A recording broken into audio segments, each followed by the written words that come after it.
investigations from the case files of Lieutenant Joe Kenda. First, a teenager suddenly vanishes. CJ?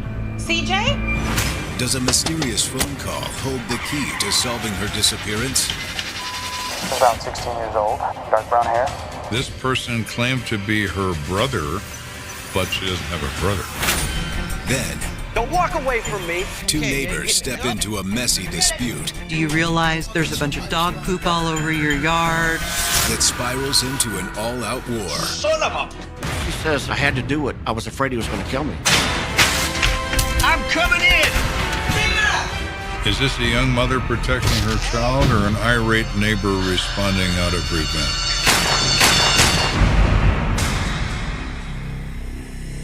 I don't understand humans, but they interest me.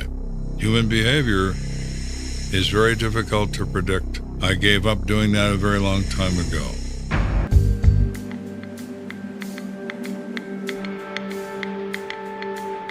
It's a school day, but Diana Hudson's 15-year-old daughter, CJ, is sick at home.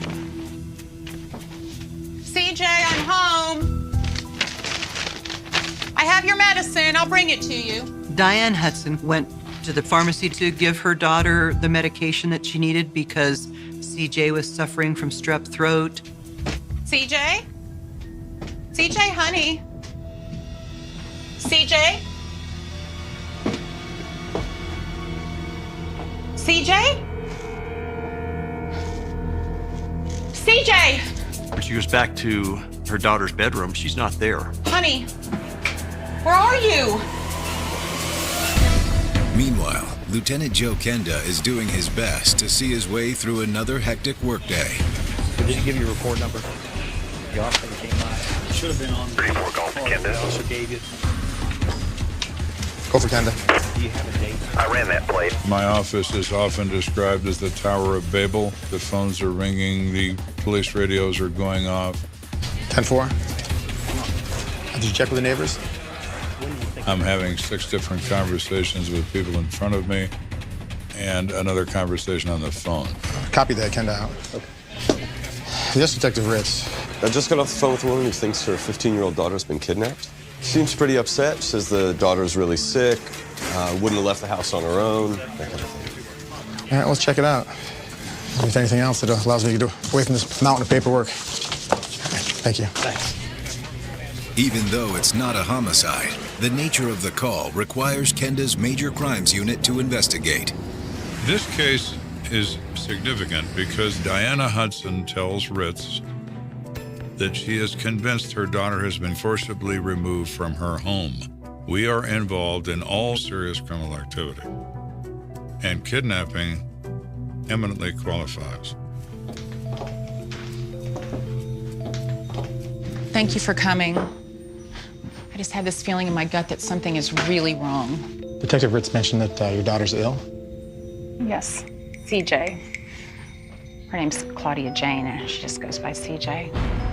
CJ Bates was your typical 15-year-old. She had lots of friends. She participated in school activities. She went to football games. She wasn't feeling well, so we went to the doctor, and they gave her a prescription for strep throat.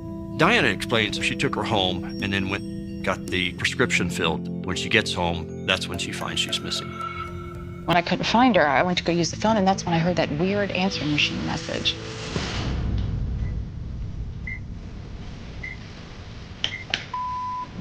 Hello, Mrs. Bates. This is Principal McLean from CJ School. We received a phone call this morning that I thought you should know about. She was informed that someone had called the school saying that they were going to come by and pick up CJ because of a family emergency.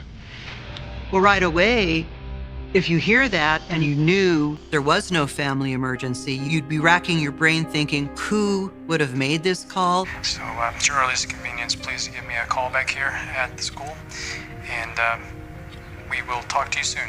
Thank you. Do you have any idea who made that call? No. That's what worries me. Kenda thinks the caller must be the one who took CJ from her home. However, a crucial question remains. Did he kidnap her? Or was he helping her run away? We're going to talk to the principal about all this.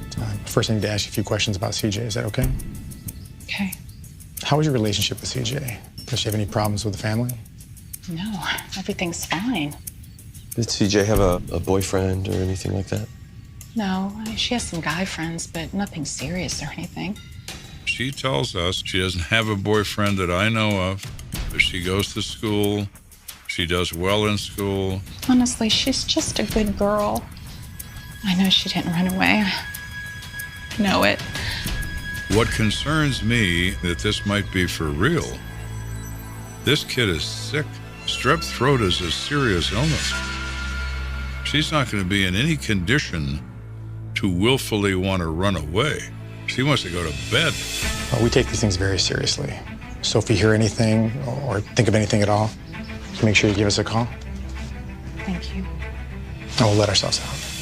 Thank you. At this particular point, we have smoke, but no visible flame.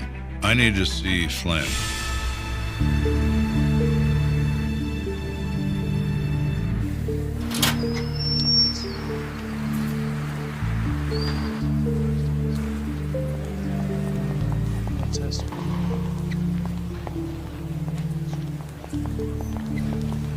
Principal McLean? Yes. We were told you'd be here. We're from the CSPD. Okay, I can help you. So we talked to the principal about this mysterious phone call where someone is claiming to be a family member. The caller sounded young, a teenager, and there was noise in the background as if he were on a payphone. It wasn't too long after I left a message for CJ's mom that he showed up here. He showed up here at the school? Oh, yeah. But I didn't let him linger too long. This is getting curiouser by the moment. Hey, man, where's CJ at? Told y'all to have her out here. CJ's not here. Who exactly are you, anyway? The principal says it's a 16-year-old boy with brown hair and rather slender who claims to be CJ's brother. If that were the case, then you know that CJ's homesick today. And why don't you beat it before I call the police?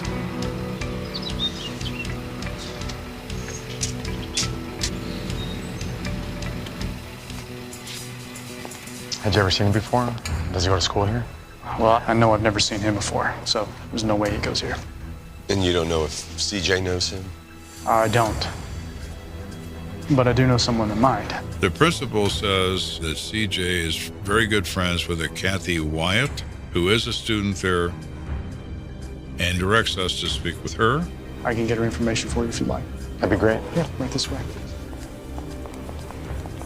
With school out for the day, Kenda and Ritz make a beeline for Kathy's home. Kathy? Come on in, please. These men are with the police department. They'd like to ask you a few questions.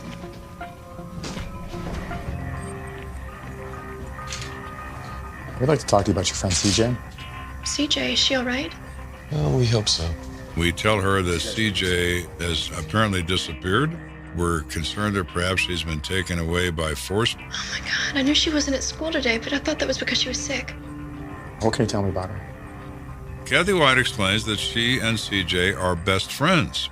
They spend a lot of time together on weekends, and they see each other every day at school. Do you know if CJ was seeing anybody?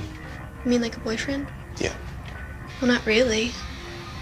But there was this one guy, Paul Norris, that she's been talking to since the beginning of the school year. But then Kathy tells police that Paul seemed to be more interested in CJ than CJ was interested in Paul. And so this Paul guy, do you know how old he is? What does he look like? I think he's 16, skinny guy with short brown hair. This really piques our interest. The principal described roughly the same individual. And they spend a lot of time together? Some. I know CJ told me that Paul was wanting to take her on a road trip to Florida or something like that, where his grandparents lived. Back at headquarters, Kenda and Ritz prepare to visit the home of Paul Norris. Hey, I got an address on Paul. Do you want to go check it out? Sure, maybe get lucky and both kids will be there. Hey, Lieutenant. A Kansas State trooper on the line. You might want to take it. Why's that? I think it involves that girl you're looking for. What line? Line 2.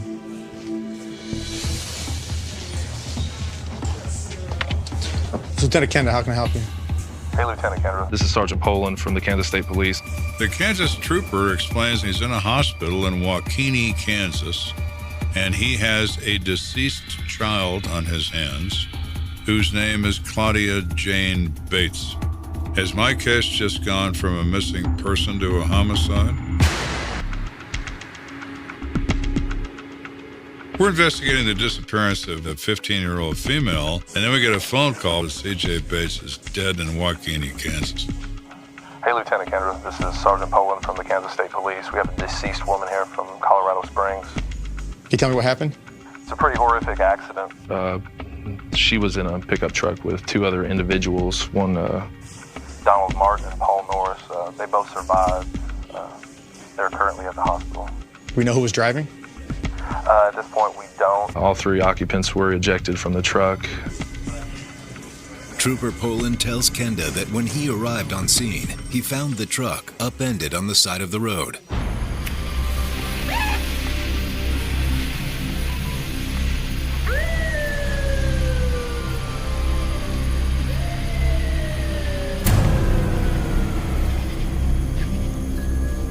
Damn.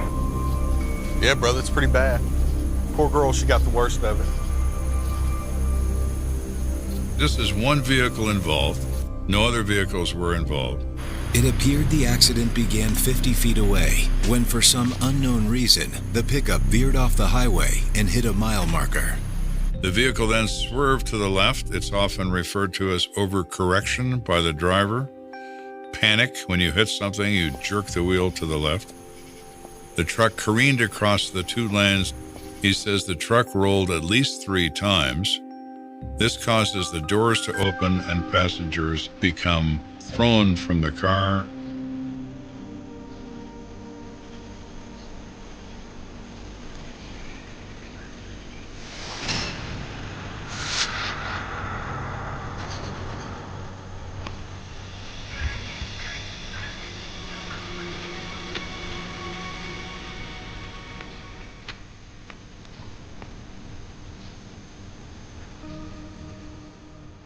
We're not sure if the accident was mechanical or driver error. We're looking into that right now, but I did find something interesting. And the prescription medication is for muscle relaxants. That's often prescribed for people with back pain. But are they prescriptions for an occupant of this vehicle? Muscle relaxants don't have anything to do with strep. So I doubt they belong to Miss Bates. Listen, I'm investigating a possible runaway situation here that involves several of the players of your accident.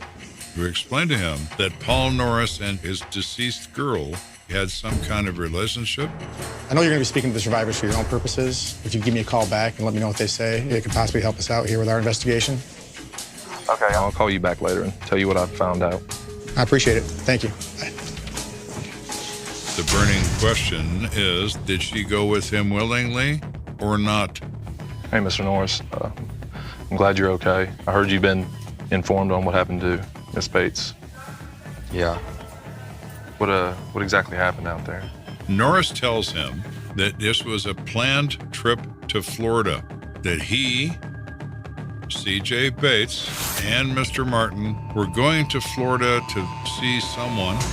Got some relatives down there, so we figured it'd be fun to hang out, go to the beach and stuff. Did your parents know? No. So CJ ran off with you willingly. You didn't force her or anything? Of course she wanted to go. She's my girlfriend. Okay. Norris vehemently denies that, saying that C.J. Bates willingly came with him. What about the accident? Was anybody doing drugs or? No, nothing like that. I think I fell asleep behind the wheel. Been driving all day. Next thing I remember, we hit a sign or something. After that, it's a blur.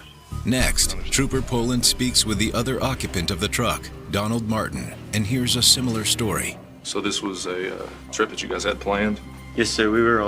We all just got in the truck and we were planning to go to Florida.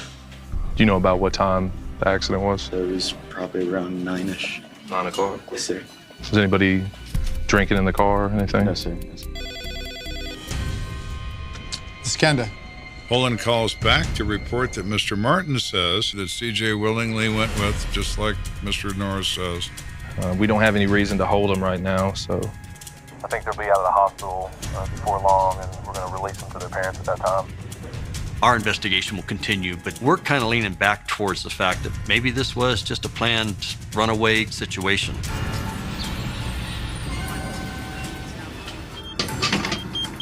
Something just doesn't feel right. How so? I mean, they claim they weren't doing drugs. But what about those pills in the glove compartment? Yeah, we really need to talk to them about that when they get back. Lieutenant, CJ Bates' mother's here to see you. She's waiting in your office. I'll be right there. I'll let her know. You gonna break the news? Afraid so. You're about to tell a mother the news that no mother ever wants to hear, that her worst fear is realized. And they know by the look on your face that this is going to be bad news. I'm sorry to have to inform you that CJ is no longer alive. I then wait for the grief reaction and deal with that for however long that takes. No, it can't be. As a parent, you are dealing with the fact that you think they were kidnapped, and that in itself is a horrible thing, but then here they were killed in a car accident. What happened? We inform her of the traffic accident in Kansas, that we don't know for certain how these two boys came to be with her daughter. Both the boys survived, and I had a trooper in Kansas speak with them. Who are the boys? It's a Paul Norris and a Donald Martin. Are you familiar with either one? Not the second one, but Paul, yeah. She says she has never heard her daughter say that Paul Norris was her boyfriend, only that he was a friend. Did they tell the state trooper why they kidnapped her? Well, about that. They were on their way to Florida to hang out at the beach, but both Paul and Donald independently said that all three had planned it and that CJ wanted to go. They're lying. Ma'am, I assure you, we intend to question them and look into it. Okay, look at her. This is her purse. This is her purse. This is her jacket. She would have never left home without this. Mrs. Hudson says those are her favorite things. She would never go anywhere without them. And I think as a parent, you know your child so well, and if you see things left behind that they always take with them, you would know that, hey, wait a minute, this isn't normal behavior. I'm telling you, there's something wrong here. My first thought was, you know, Mrs. Hudson, you have some points here. This is not willful. This is criminal.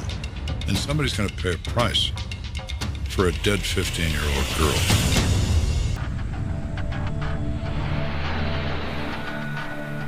We no longer believe that C.J. Bates, our victim, willfully went with Mr. Martin and Mr. Norris. I need to get to the bottom of this. 3 days after the tragic auto accident, Paul Norris and Donald Martin are released to their parents in Colorado Springs. We make arrangements to interview Paul. But that interview does not go well. Are you Paul? Yeah. My son doesn't have anything to say this time. His father denied an interview and said that his son will exercise his right to remain silent. You're gonna have to speak with our lawyer. So Kenda sets his sights on the other occupant of the truck, Donald Martin. Donald, get out here. Being underage, when police go to interview Donald, his mother is there as well. Mr. Martin has been injured in a motor vehicle accident. He's got a broken ankle. He's got bruises all over him. He looks awful. I assume you know why we're here? Yeah.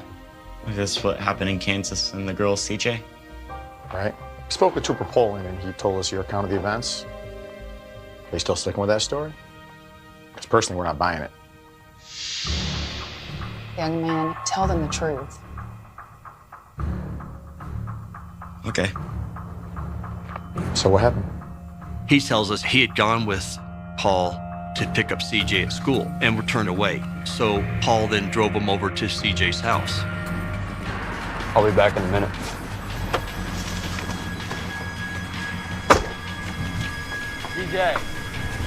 CJ. Don sat in the truck. He thought he was just picking up CJ. But the next thing he knows is Let me go with you, Paul, please. Paul has brought CJ out of the house in a bear hug. No, I don't want to go. Ow! Paul, wait. Ow. She is kicking with her legs, and he shoves her into the truck with Donald Martin. Paul, I don't want to go. Ow! Dude, what are you doing? This kid somehow incorrectly believes this girl's in love with him, which obviously she isn't. What were you thinking while all this happened? I didn't know what to think. Paul didn't tell me anything. And CJ just kept fighting to get away. Let me go. Ow!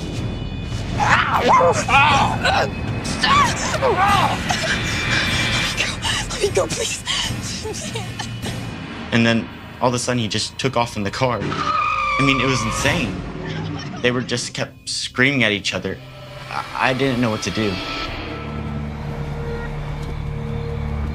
Donald says that much to his relief, CJ eventually calmed down. I swear, you're gonna have fun, CJ. When you get to my grandparents, you're gonna love it. Because she's feeling so terrible, she pretty much just goes along with it. Donald, the trooper said that they found some pills in the truck, some muscle relaxers. Who did those belong to? We found them in the glove compartment. Paul didn't seem to know anything about them. I guess they just belonged to whoever he got the truck from.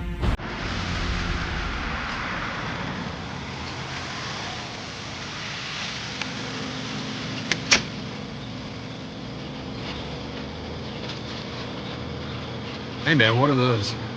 I don't know, I just found them. But not knowing what they were was no roadblock for Paul. Dude. Crazy. Donald advises that Paul took the pill not knowing what it was or what it could possibly do to him. He believes that the pill made him very tired.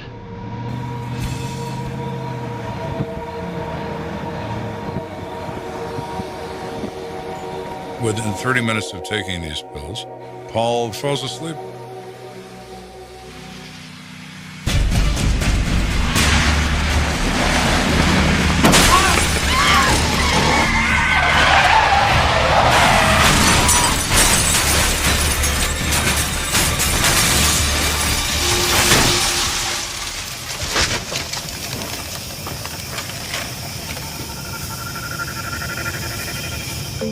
Kenda is convinced Donald is telling the truth, but he still needs hard proof to corroborate it and charge Paul.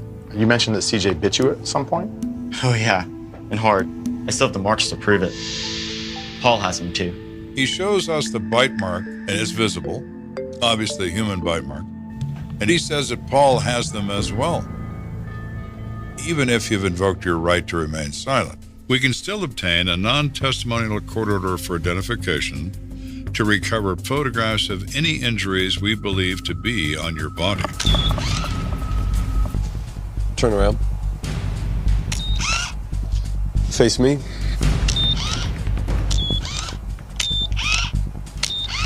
We take Paul into a hospital, we have him stripped to the waist, and there are human bite marks on his shoulder, so this further supports Martin's story that what he's saying is true.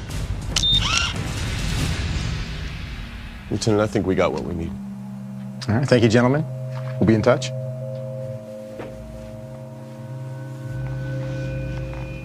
So we now have probable cause to believe this is a kidnapping, so we arrest him and put him in juvenile detention. In May 1994, Paul Norris pleads guilty to criminally negligent homicide.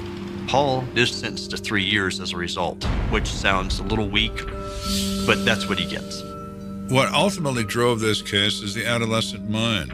There is no consideration of consequence. They live life in the moment. I have no control. My emotions are in command, which is what makes kids so dangerous.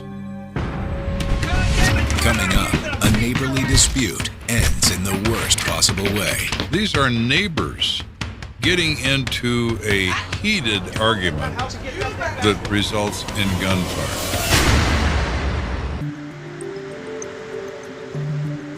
It's a quiet afternoon throughout Colorado Springs, with one exception. Hello, ma'am. I'm telling you, but there's somebody over here. I'm coming in. Who is that in the background that I hear? What's going on, ma'am? And right then, the dispatcher hears in the background. Ma'am. Hello, ma'am. Are you there? Ma'am, are you okay? What's going on? What happened? Hello? Hello, are you there? Oh, Lord! Oh, Lord! Ma'am, is everyone okay? A short time later, Lieutenant Kenda finds himself in a middle-class housing development on the east side. This is a typical city neighborhood of single-family homes. Not the kind of neighborhood you anticipate the existence of violent crime. Lieutenant. How you doing? So what we got? Well, we've got a 42-year-old male named Elvin Landrum. He was shot in the back, the neck, and the shoulder. He was taken to the hospital. He's in critical condition. And he lives here? No, sir. Where's he live? He lives over there. I'm informed he resides 2 houses away from where he's found. The residence of the home where the shooting took place is 63-year-old Alice Couchon, her 21-year-old daughter, Gina, and also a child. Both women were pretty upset, but we did manage to get some pertinent information from them. Both Alice and Gina report that Landrum came to their house, confronted them, tried to break in. Gina's statement to one officer was, "I had to do it. He was going to kill us all." We've taken her down to the station for further questioning. Your first thought is, well, is this a self-defense case? That's where we need to start looking. Let's take a look. Why is he so angry? Why is he at their home? And this is where we found the victim when we first arrived on scene. We have to examine this scene to see what the evidence has to say about the nature of the dispute between Elvin Landrum and the Couchon family. There's a bloodstain in the front yard. It's 6 or 8 feet from the front porch. So the assumption is this confrontation likely took place at the front door. Is he trying to gain entry into this house? Thank you. Be careful where you walk up here. Yeah, this is all just lovely. Dog feces have been deposited, stepped on, and smeared on this porch area. And there's no explanation as to why they would be there in such concentration. Is that part of this? Well, maybe it is. Well, that took quite a beating. There's an aluminum storm door attached to the house, and the bottom portion of the door had lots of dents in it where it looked like somebody had been kicking it. Given the circumstances, it's relatively clear that that somebody is none other than Elvin Landrum. That's strange. What's that? The main door's intact. It must have been open when she shot him. Is it possible that Elvin Landrum forced his way through the storm door, opens the unlocked front door, and is greeted by gunfire because Gina's waiting on the other side? You think you're so damn smart? Damn it, come on, you're gonna beat your ass. Come on, I saw it was you. I know what you did. I'm gonna kick your mama's ass and I'm gonna kick your chest too.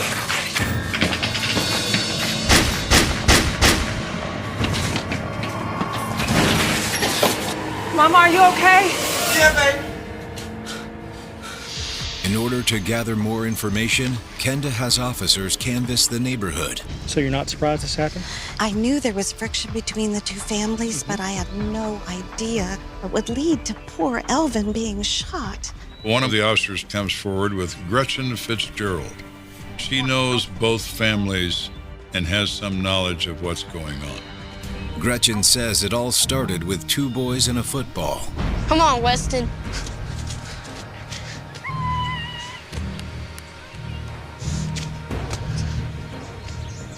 So sick of them boys playing out here. According to neighbors, Elvin's kids were constantly playing in the street. But then, the football hits Alice Couchon's car. So sick of them boys with that foot. Don't you come in my yard. I told y'all about playing with that ball in my yard. Where's... Hit my car. Please? So sick of y'all. We're just getting the ball. I don't care. You ain't getting it back. Tell your dad to come get it. Please? Nope. Miss Fitzgerald reports that Alice Couchon takes the football out of her yard, tells these kids she's not going to give it back, and they should get out of there and leave her alone. A short time later, Ms. Fitzgerald sees Elvin Landrum confront Alice Couchon about the ball. You have no right to take my son's property. Look, now those children of yours need to learn a lesson. If you ain't gonna teach them no discipline, then I will. Oh, no. I'm their father. Listen. No, I know you listen to me. That ball is in the house and they're not getting it back. You go get in that house and get that thing back right now. I'm not getting nothing. Listen, well, don't walk away from me. And I could hear and see Elvin hollering. It was pretty intense. I can't see a foam football as being a motive. There's got to be something we don't know yet about this confrontation between these two families. Well, thank you, ma'am. You've been very helpful. Hoping to discover additional information, Kenda returns to Alice and Gina's home. Hello, Lieutenant. Hey, so where's the gun at? It's in this bedroom right above us right here. Upstairs? That's weird. So up the stairs we all go.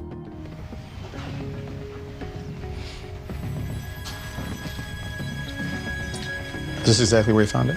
Yes, sir. And laying on the ironing board is a pink plastic gripped revolver. So if she shot him while he's entering the foyer, why is the gun up here?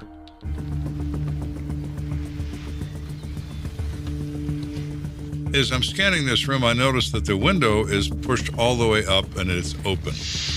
Not a big deal, but I notice the window screen is pushed out and away from the house. That's very unusual. Well, that certainly is interesting. What's that? Bullet holes.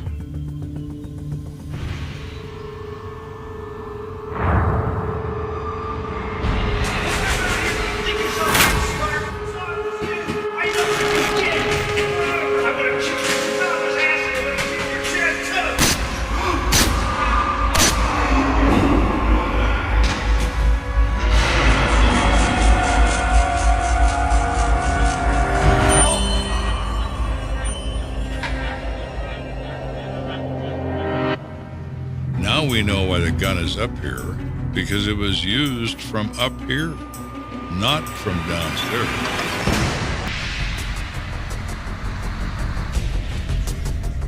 We've now determined that Gina Couchon shot her neighbor, Elvin Landrum, from the second floor bedroom window.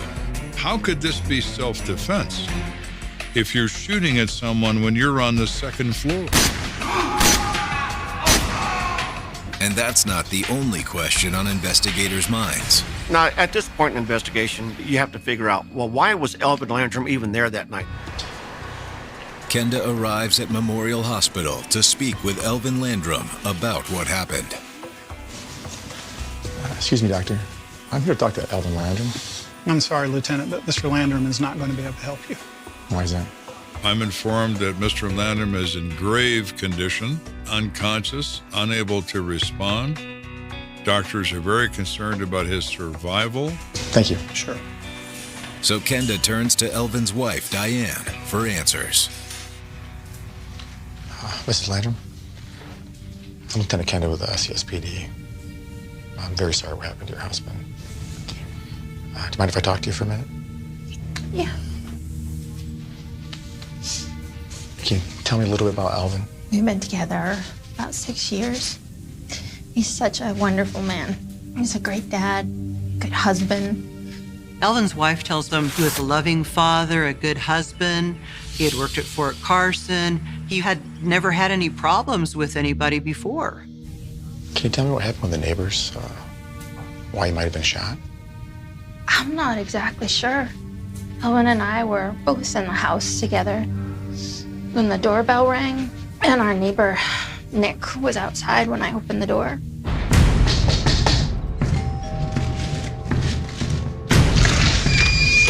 Hey, Nick. Hey, Diane, how's it going today? Good, what's up? Hey, I was out walking my dog, and somebody's thrown dog poop and garbage all in your front yard. So I now know something I didn't know before, that the Kushan porch had dog feces covering it. And it's also covering Elvin Landrum's front yard. And that's not a coincidence. Hey, what's going on? Hey, Elvin, somebody really trashed your front yard. Son of a bitch! But why would Elvin rush over to Alice and Gina's house? I don't know. It doesn't make any sense. You're thinking, what would make him think that they were responsible for this? The Kushans didn't even own a dog. I'll let you know if we find out anything. Thank you.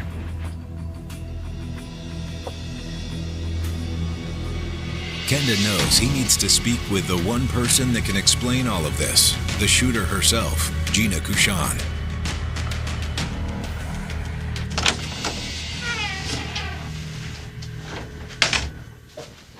Am I in trouble for this? I'm so sorry. It was self-defense. Did you take a deep breath and walk me through what happened, okay? It all started yesterday when my mother took this football from Elvin's kids after it hit her car.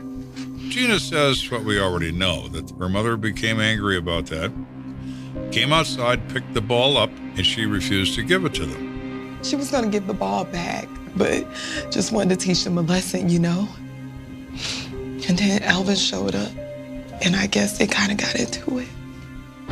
Elvin must have been fuming, because later he collected dog feces from his yard and dumped it on her property.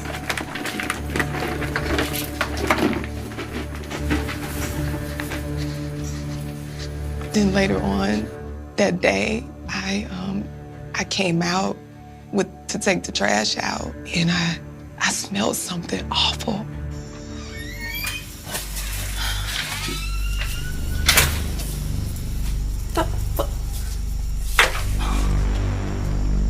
And I looked down and I saw a bunch of dog crap just scattered all over the porch. She knew right then that because of the troubles that had been going on between Elvin and her mother, that Elvin probably put this species on her front porch. And I was so pissed off when I realized he did that. I thought, okay, buddy, two could play this game.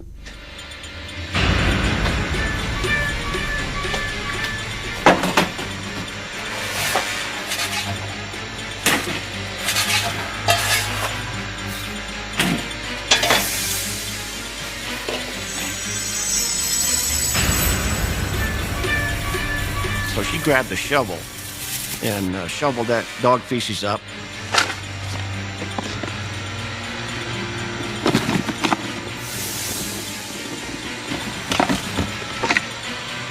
And took it over to Elvin's house and scattered it around his front yard. She also got a bag of garbage and tore it open and also spread that around his front yard. And she then got a dirty diaper that had been used for her son and emptied that into Elvin's front yard. Yeah, I know. It was stupid. And obviously, I regret it now. But as far as I was concerned, it was over. Then Elvin came back to the house. Come on out here! Gina! You're so damn smart. Come on out here! Elvin, get off my porch! I'm gonna come up there and kick your ass, Gina. She goes to the window and sees Elvin Landrum in a wild rage, kicking on the door, yelling, I'm coming in! Alvin, get off my property! Stop banging my door! I'm coming up here. and his attacks on the door increased. Don't you kick my door! Gina! Mom, are you okay? Gina says she's pretty scared at this point, so she grabbed her gun, thinking that she may have to use this in self-defense. Mom, call 911! Come on down here. I'm gonna kick your ass, and then I'm gonna kick your mother's ass, too. She says her mother got on the phone to call 911. I'm telling you, better get somebody over here. He gonna break in, he gonna kill us. Get down. You hear me? She didn't feel that she could wait, so she decided at that point that she needed to stop the threat Come on out here! I was terrified. I was thinking about my mother and my baby. She pushes open that window screen, levels that gun, and starts pulling the trigger. I'm gonna kick your...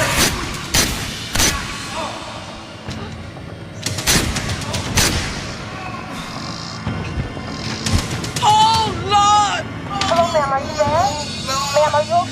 If he would have got in the house, it could have been us.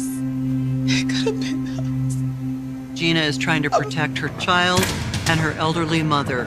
When someone's banging on your door, you're just thinking, I have to make sure that I keep my... They say every quiet street hides a secret, but no one on Willow Lane expected theirs to end with a helicopter overhead and a neighbor in handcuffs.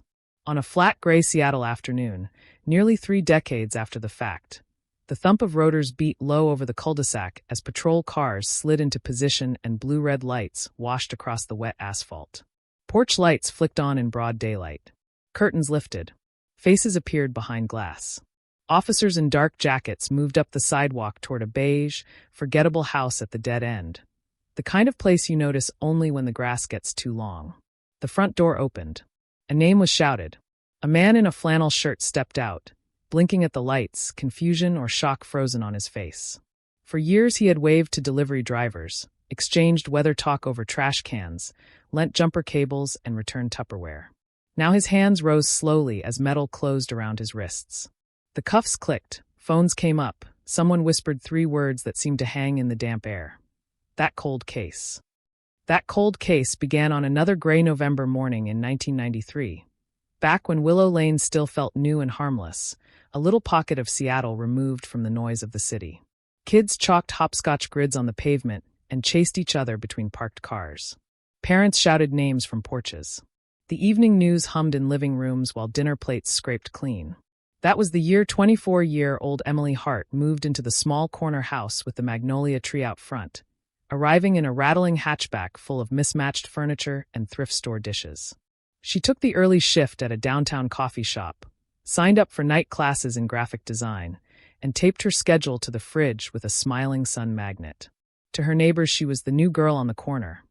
Polite, quiet, always in motion, a wave at the mailbox, a nod on her way to the bus stop, a flash of dark hair under a hooded jacket turning the corner before dawn.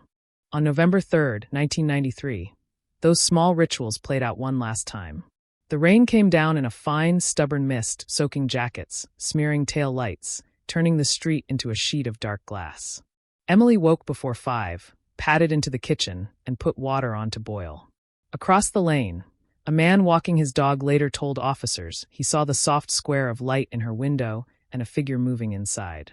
At 5:20 a.m., Kara, half asleep, heard the front door close and the familiar jangle of keys. Emily was headed toward the corner bus stop, just as she always did. The sound of her footsteps slid away down the sidewalk. An ordinary door, an ordinary lock, an ordinary walk in the dark. And then, somewhere between her porch and that street corner, Emily Hart disappeared. Emily never arrived at the coffee shop. At first, it was a nuisance, not an alarm. Morning rush without their opener. A late bus, maybe. An alarm that didn't go off. By mid-morning, when her manager had called the house twice and reached only the answering machine, concern edged into his voice. He left a message asking if she was all right. When Kara came home from her own shift that evening, she found that blinking red light and a house that felt wrong in a way she couldn't quite name. Emily's bed was still neatly made. Her favorite denim jacket hung by the door.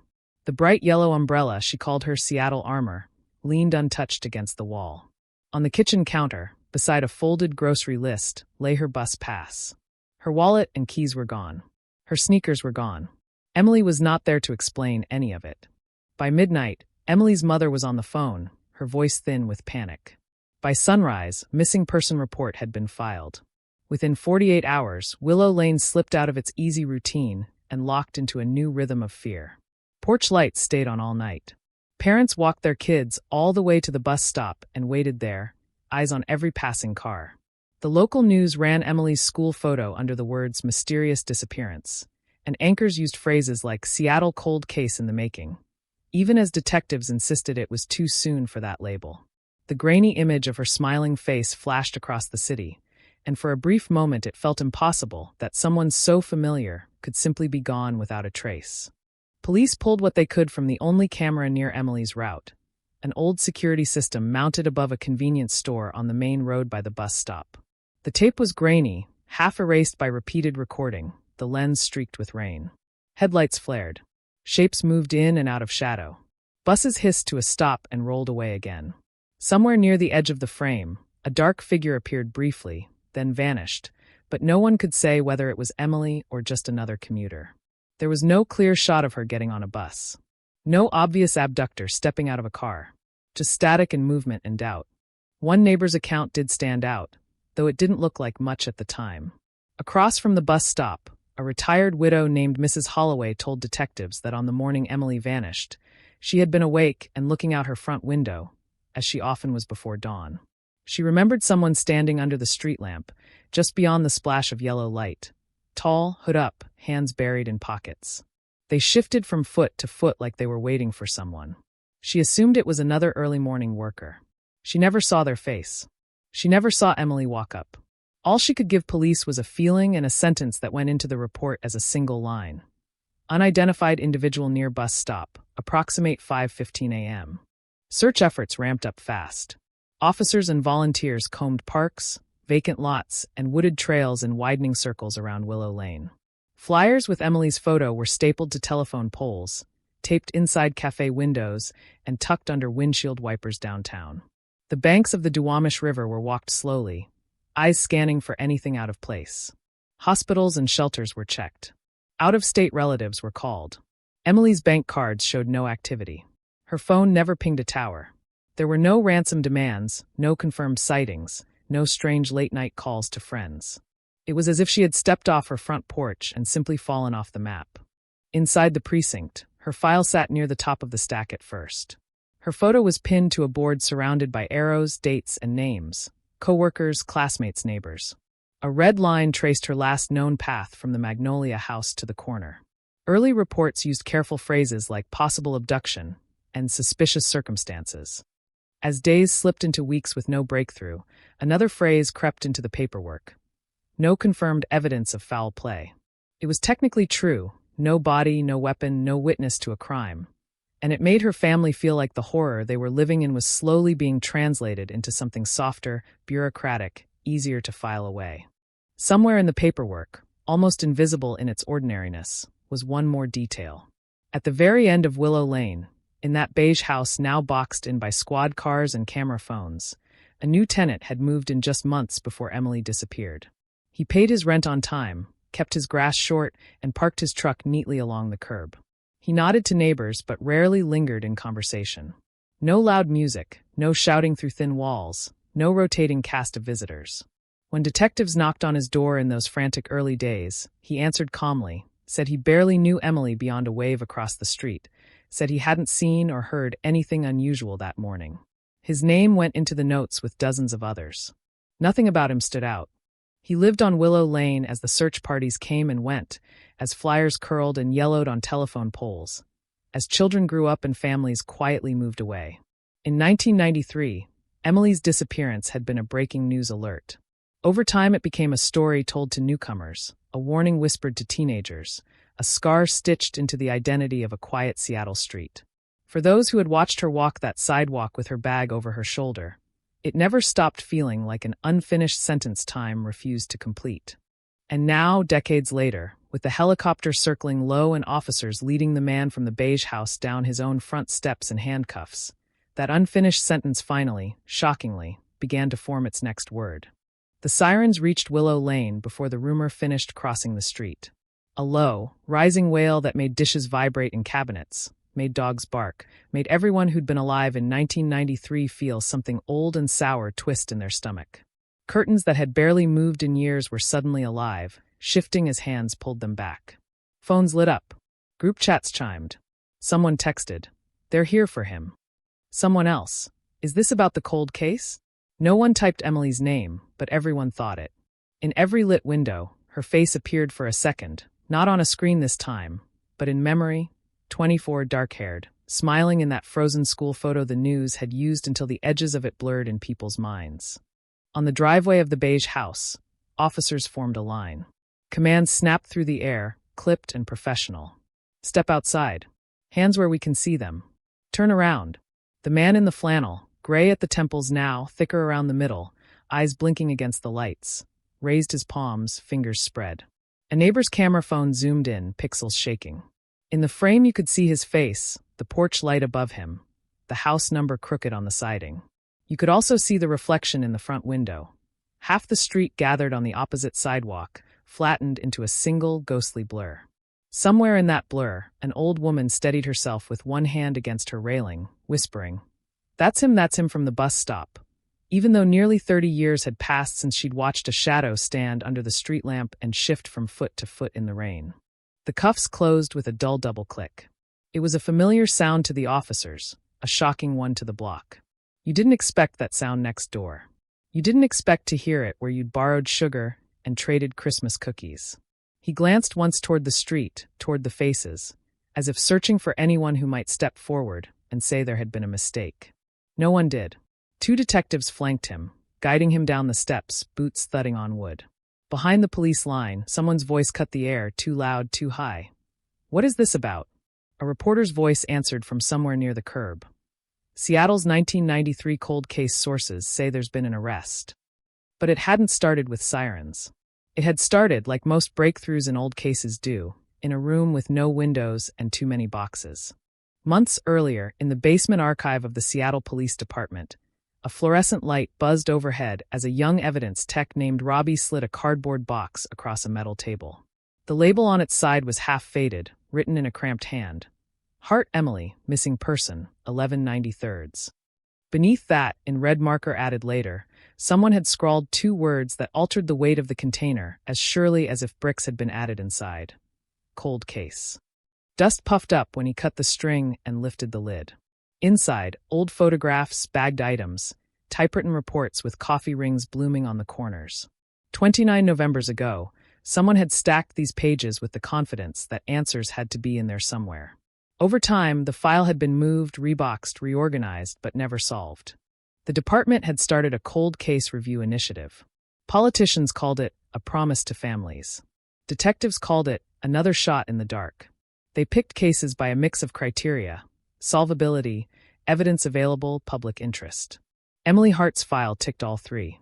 A young woman vanishes on a short walk to a bus stop. No sign of life afterward, no big secrets in her past, no obvious enemies. No body. No closure. A story that had once been primetime now lived in the margins of online forums and late-night radio shows, labeled with phrases like Unsolved Seattle Mystery and Haunting Cold Case. Detective Lena Ortiz took the file home the night it landed on her desk. She told herself she was just skimming it over dinner. She ended up awake past 2 a.m., pages spread across her coffee table in a fan of bad photocopies and old Polaroids. The photo of Emily that had been everywhere in '93 was clipped to the top. That straight-on school picture smile, the hair tucked behind one ear, eyes that seemed to be directing questions at whoever was looking at her. Lena had been a kid when Emily disappeared, living in another part of Seattle, but she remembered the missing flyers. She remembered her mother saying, "That poor girl," in a voice she rarely used. What hooked her now wasn't just the tragedy. It was the emptiness. All the things that weren't in the file. No scene to diagram because the scene was an absence. No body to autopsy. No clear last sighting, only that vaguely described figure under the street lamp. Emily had left a house and never arrived at a bus. Somewhere in that gap lay the truth. Somewhere in that gap someone had made a decision that had rippled out across decades. On page after page, certain names appeared and then vanished again. Friends from night classes, interviewed once and never contacted again. Co-workers at the coffee shop. The roommate, Kara, insisting Emily wasn't the type to run away. The new neighbor at the end of Willow Lane, who'd just moved in, who said he barely knew her. His interview notes were thin. Claims home asleep. Reports early shift following day. No suspicious of Sebastian. That was it. A few lines. A name. A nothing. Cold cases live and die on the word nothing. Nothing reported. Nothing remembered. Nothing usable. But the new review unit had one advantage the original detectives hadn't. Technology that had turned certain kinds of nothing into something. Swabs that had yielded no match in the 90s could whisper new names in the 2020s. Quiet trace evidence could shout. Robbie's job was simple. Inventory every item in Emily's box and flag anything that might still hold viable DNA. He lifted out a sealed bag containing a worn canvas tote, found abandoned near the corner bus stop 2 days after her disappearance. The bag had been hers. Co-workers recognized it, but for reasons lost to changing protocols and short budgets, not every inch of it had been tested back then. He logged it, along with a stray single glove found in a nearby ditch, a cigarette butt from the curb, and a scrap of duct tape that had turned up during one of the ground searches, stuck to a bramble just off the main trail. In another era, some of that would have been dismissed as unrelated trash. Now, everything went back under the microscope. The evidence lab smelled of solvents and old air. Machines hummed. Screens glowed. Technicians in masks and gloves moved with slow precision. They reopened the plastic, cut tiny squares from cloth, scraped the underside of a buckle, swabbed the edges of tape. They weren't expecting miracles. They were expecting degradation, contamination, half profiles that led nowhere. But cold case stories often hinge on something stubborn that refuses to disappear. On a Monday morning when the rest of the city was complaining about traffic, a tech named Maya watched a progress bar crawl across her monitor as a machine sorted through the genetic noise from the duct tape scrap. Background environmental DNA, animal traces, innocent contact from searchers, all of it clutter. But beneath the clutter, a pattern began to resolve. A partial male profile. Not perfect, not pretty, but sharp enough on certain points to be worth sending up the chain. The first run through the national database came back with nothing. No direct hit. No clean line pointing to a known offender. The lab might have shelved it there, another near miss in a sea of almosts, if not for a newer tool in their arsenal: familial searching and genealogy. The profile was partial, but some markers were strong. Strong enough to suggest, tentatively, that if the man who touched that tape had never been arrested, a close relative might have been. Genealogy searches are slow. They sprawl through public records, consumer DNA databases, tangled family trees. They don't give you an answer as much as they draw you closer to a cluster of people connected not by alibis or addresses, but by blood. Weeks passed as algorithms churned, mapping possibilities. The Hart case faded again into the background hum of other investigations, other emergencies. Lena moved on to interviews in another file, all while Emily's photo still hovered at the corner of her monitor, clipped to a digital sticky note as if Emily were quietly watching over her shoulder. Then, on a gray afternoon that looked so much like the one in 1993 that it made Lena pause at the window, an email pinged her inbox. Subject line: Genealogy report, Hart case.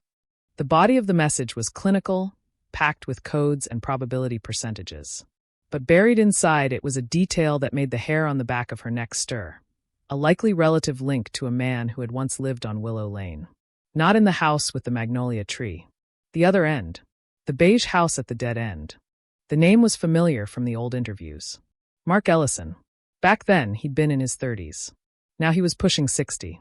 He was in the system not as a convicted felon, but because of a more recent, minor brush with law enforcement. An arrest from a neighboring county tied to a domestic dispute that had been pled down and mostly forgotten. A swab taken as part of that process had gone into the database. It didn't match the duct tape scrap perfectly, but it sat close. Very close. Close enough that the report recommended further investigation into first-degree relative possibilities. Analysts speak for. Look very hard at this man and the men around him. Lena read the report twice. She opened Emily's interview summary with Mark from 1993 and read that twice too.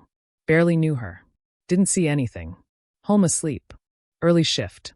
She pulled up property records, scrolling through addresses and dates. Mark had lived on Willow Lane in 93.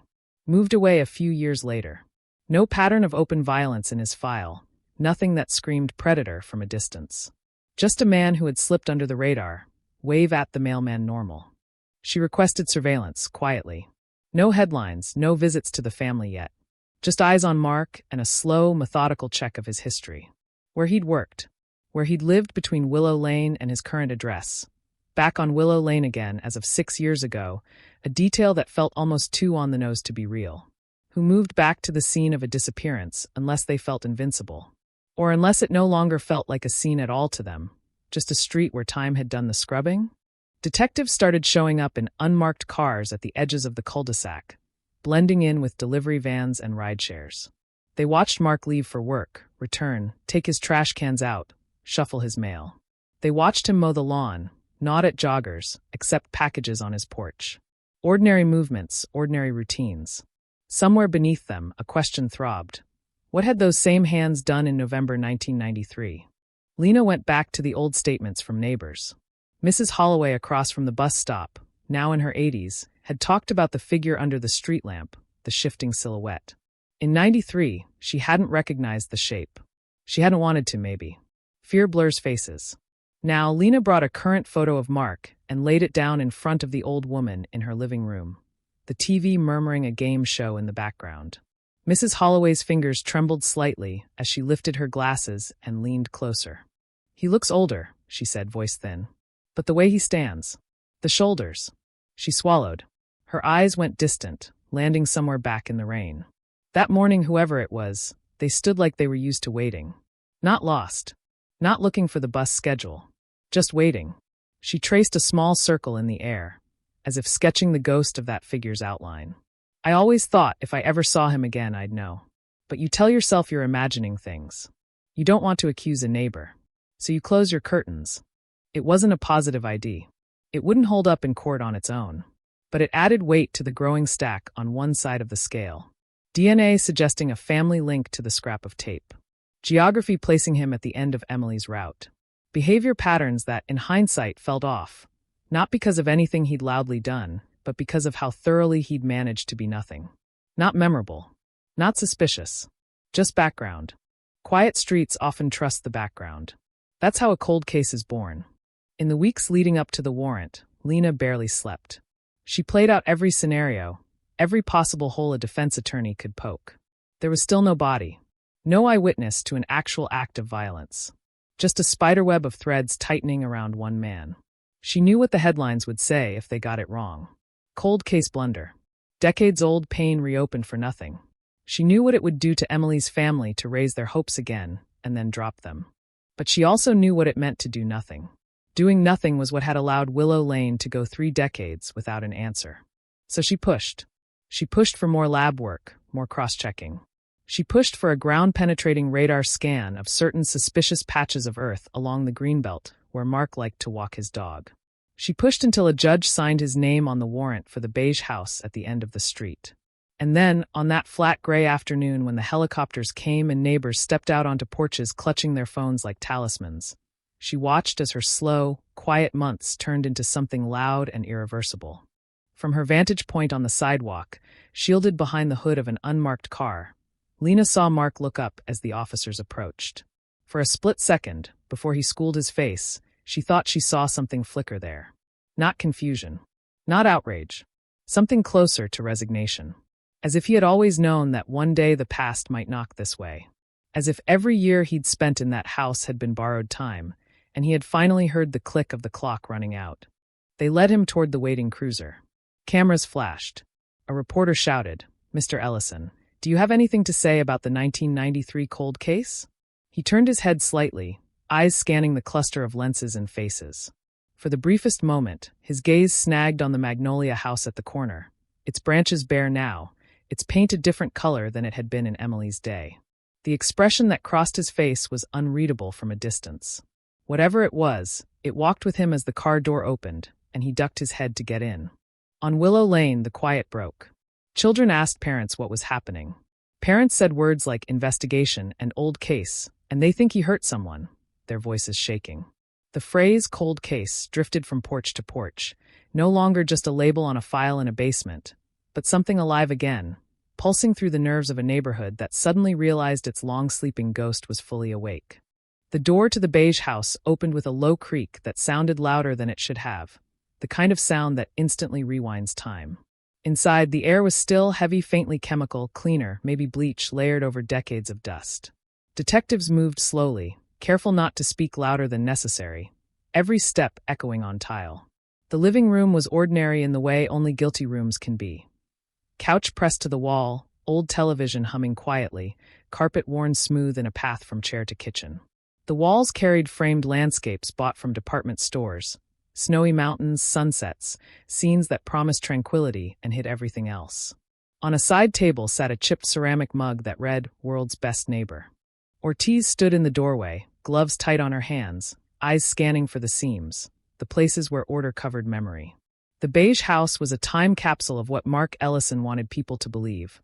A life of quiet routines, football on Sundays, nothing to see here.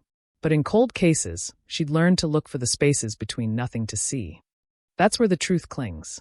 In the kitchen, crime scene techs labeled drawers and cabinets with small yellow tabs, photographing every inch.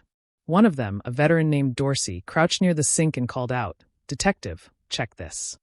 The drain had been replaced recently, newer metal threaded into old piping. Ortiz knelt beside him.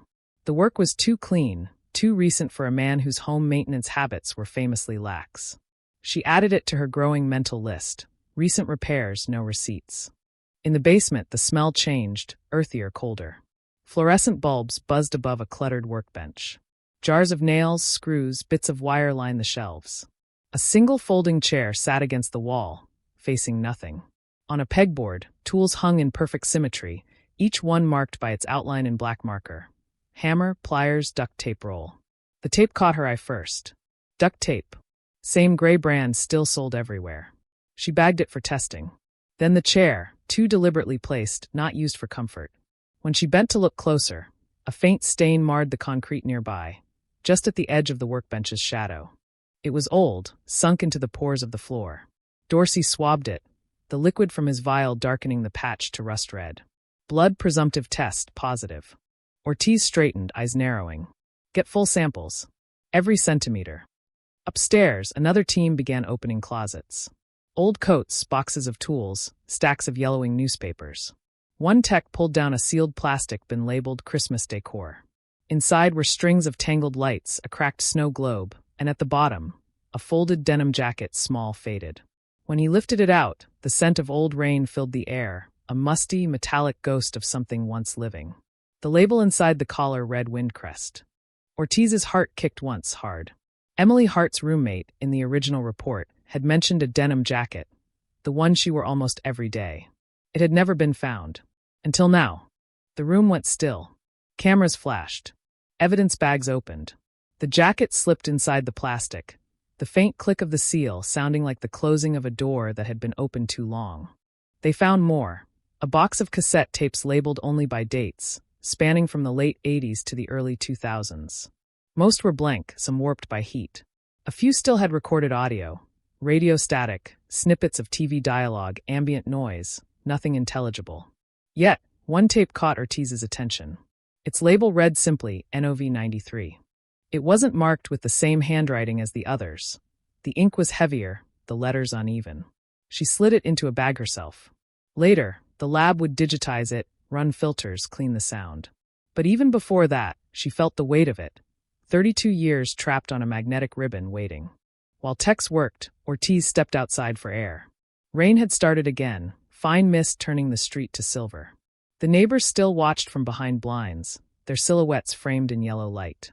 Willow Lane looked unchanged, yet everything was different now. The calm had cracked open. Journalists had gathered at the end of the cul-de-sac, microphones sheathed in plastic, eyes bright with hunger. "Detective Ortiz," one shouted as she stepped past the tape. "Is this connected to the 1993 disappearance?" She didn't look at him. "No comment," she said, voice flat, moving toward her car. But her silence was confirmation enough. Within minutes, the words hit the airwaves, scrolling across every local feed. Seattle 1993 cold case. Police search neighbor's home. By the next morning, national outlets had picked it up. The phrase "quiet street" appeared in every headline, as if peace itself had been the victim. Inside the precinct, Ortiz spread the new evidence across the conference table like a map of ghosts. The jacket, the tape, the swabs from the basement floor, photos of the duct tape roll, the drain pipe. Each item was a whisper, none yet a scream. But together, they began to hum the outline of a story no one had wanted to believe. Forensics came back in fragments. The blood from the basement was human, female, degraded but viable. They rushed the sample for comparison. The denim jacket yielded hair strands, 2 of them with root DNA. One matched the partial profile already identified as Emily's from preserved personal items. Another, faint but distinct, matched Mark Ellison. It wasn't enough for a conviction, but it was enough for an interrogation. The room was small, gray, soundproofed. A metal table, 2 chairs, a camera in the corner. Mark Ellison sat on one side, hands folded, posture composed, eyes dull and wet like river stones. Ortiz sat across from him, file open, recorder blinking red. "Mr. Ellison," she began, voice level. "You've lived on Willow Lane since 1993, on and off." He nodded once. "That's right. You were interviewed that year in connection with a missing person. Do you remember Emily Hart?" A pause. A breath. "Of course. Everyone remembers her." Ortiz slid a photograph across the table, the image of the denim jacket sealed in plastic. "We found this in your attic." He looked down. His expression didn't break. "I don't know how that got there. Attics don't usually collect missing women's clothes on their own," she said. He leaned back, lips pressing thin. "I've rented that place to others over the years. Anyone could have left it." Ortiz let silence settle. In interviews, silence was a scalpel. It cut where words couldn't. He shifted, uncomfortable, glancing toward the camera. "You think I killed her," he said quietly. "I think she trusted someone she shouldn't have," Ortiz replied. His jaw tensed. "You don't have proof." She tapped the file. "We have her blood in your basement." For the first time, his eyes flickered, small, involuntary, but there. When he finally spoke again, his tone had changed. "You don't know what it was like back then," he said. "Things got out of hand." Ortiz's pulse quickened, but she kept her voice even. "Tell me what got out of hand." He stared past her, seeing something she couldn't. "She came by once. Needed help with her bike chain. I fixed it. That's all. People talk. They always did." "Did she come inside?" "A beat. Maybe. For a minute." "Was that the only time?" He hesitated. A vein pulsed in his neck. "You're twisting it." Ortiz leaned forward, voice low. "Mark, 32 years is a long time to carry something like that. People forget details, but they don't forget weight. You've lived with this house like a second skin. Every nail, every floorboard. You've known what's underneath. Tell me." He met her eyes for the first time, and what she saw there wasn't guilt, it was exhaustion. "You think there's peace in knowing?" he said. "There's not. There's just noise." She waited, but he didn't speak again. By nightfall, the department had enough for a charge of second-degree murder pending further confirmation. News anchors rehearsed their lines, using words like shocking twist and neighbor unmasked. Old footage from 1993 rolled on screens. Emily's smiling face dissolving into a current image of Mark being led in cuffs. 2 timelines bleeding together. Meanwhile, lab techs worked through the night. They finished cleaning the NOV93 tape, restoring the sound as best they could. At 2:14 a.m., Ortiz sat alone in her office with headphones on, the lights dim. Static hissed, then a low hum, like wind hitting a microphone. After a few seconds, faint footsteps. A door creak. Then a woman's voice, distant but clear enough to freeze her hand midair. "Hey, wait, what are you doing?" A scuffle. Muffled, urgent. A sharp thud. Silence. Then, something that might have been a breath, might have been wind. The tape cut off. Ortiz replayed it again and again. Each time, the sound hit differently, less noise, more presence. She could hear the outline of fear, the instant when ordinary turns into final. When the analysis came back, the audio timestamp matched the estimated time Emily left for the bus.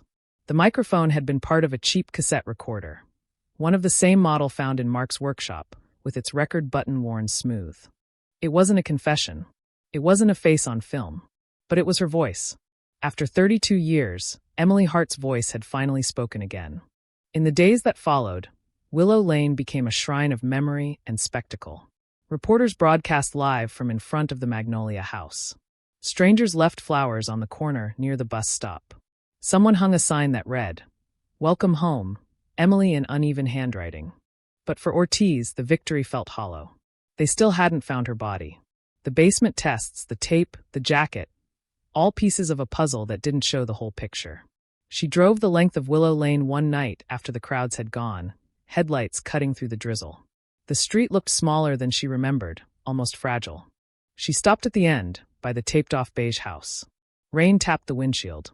She thought of Emily walking that same path in 1993, hood up, keys jangling, No idea she was walking straight into a story that would trap a city's memory for 3 decades. Ortiz whispered, as if Emily might still be listening. We're not done yet. Because the case wasn't over. The ground behind the house hadn't been dug. The woods beyond the fence hadn't been searched since the early 90s. And something in Mark Ellison's final words, "There's just noise," kept her awake. Noise. Static. Voices in the dark. Maybe there was more on those tapes. Maybe there was another buried secret in the quiet soil of Willow Lane, waiting for the rain to loosen it, waiting for someone brave enough to listen again. The woods behind Willow Lane had always been the kind of place kids dared each other to enter after dark. A narrow strip of trees, a drainage ditch, a rough footpath leading down toward the greenbelt where blackberry brambles grew wild and thick. In the daytime it was just scrub and shadows, a shortcut for dog walkers and joggers. At night, it was rumor territory. Parents told stories about coyotes and broken ankles to keep curious feet away. No one mentioned the other story, the one they all knew without saying. If Emily Hart was anywhere, she might be somewhere back there. 3 decades earlier, search teams had pushed through those same branches with flashlights and clipboards, boots squelching in wet earth. They'd marked areas with colored flags, poked at disturbed soil, taken notes, moved on. Back then, they were racing time. The first 48 hours, the first week. And back then, they were looking for a missing person who might still be found breathing. They weren't thinking like archaeologists. They weren't thinking in layers. Now they were.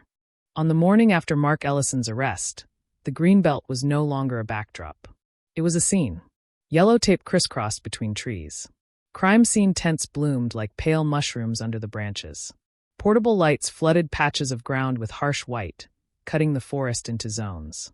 Technicians in white Tyvek suits moved slowly, boots wrapped in blue plastic, their breaths visible in the cold air.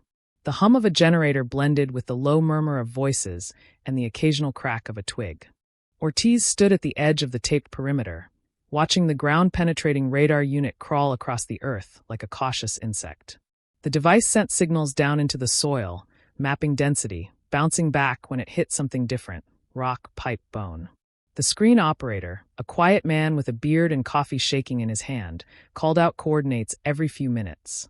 Normal, normal, normal, his words blended into the rhythm of the machine. Then, just after noon, his tone changed.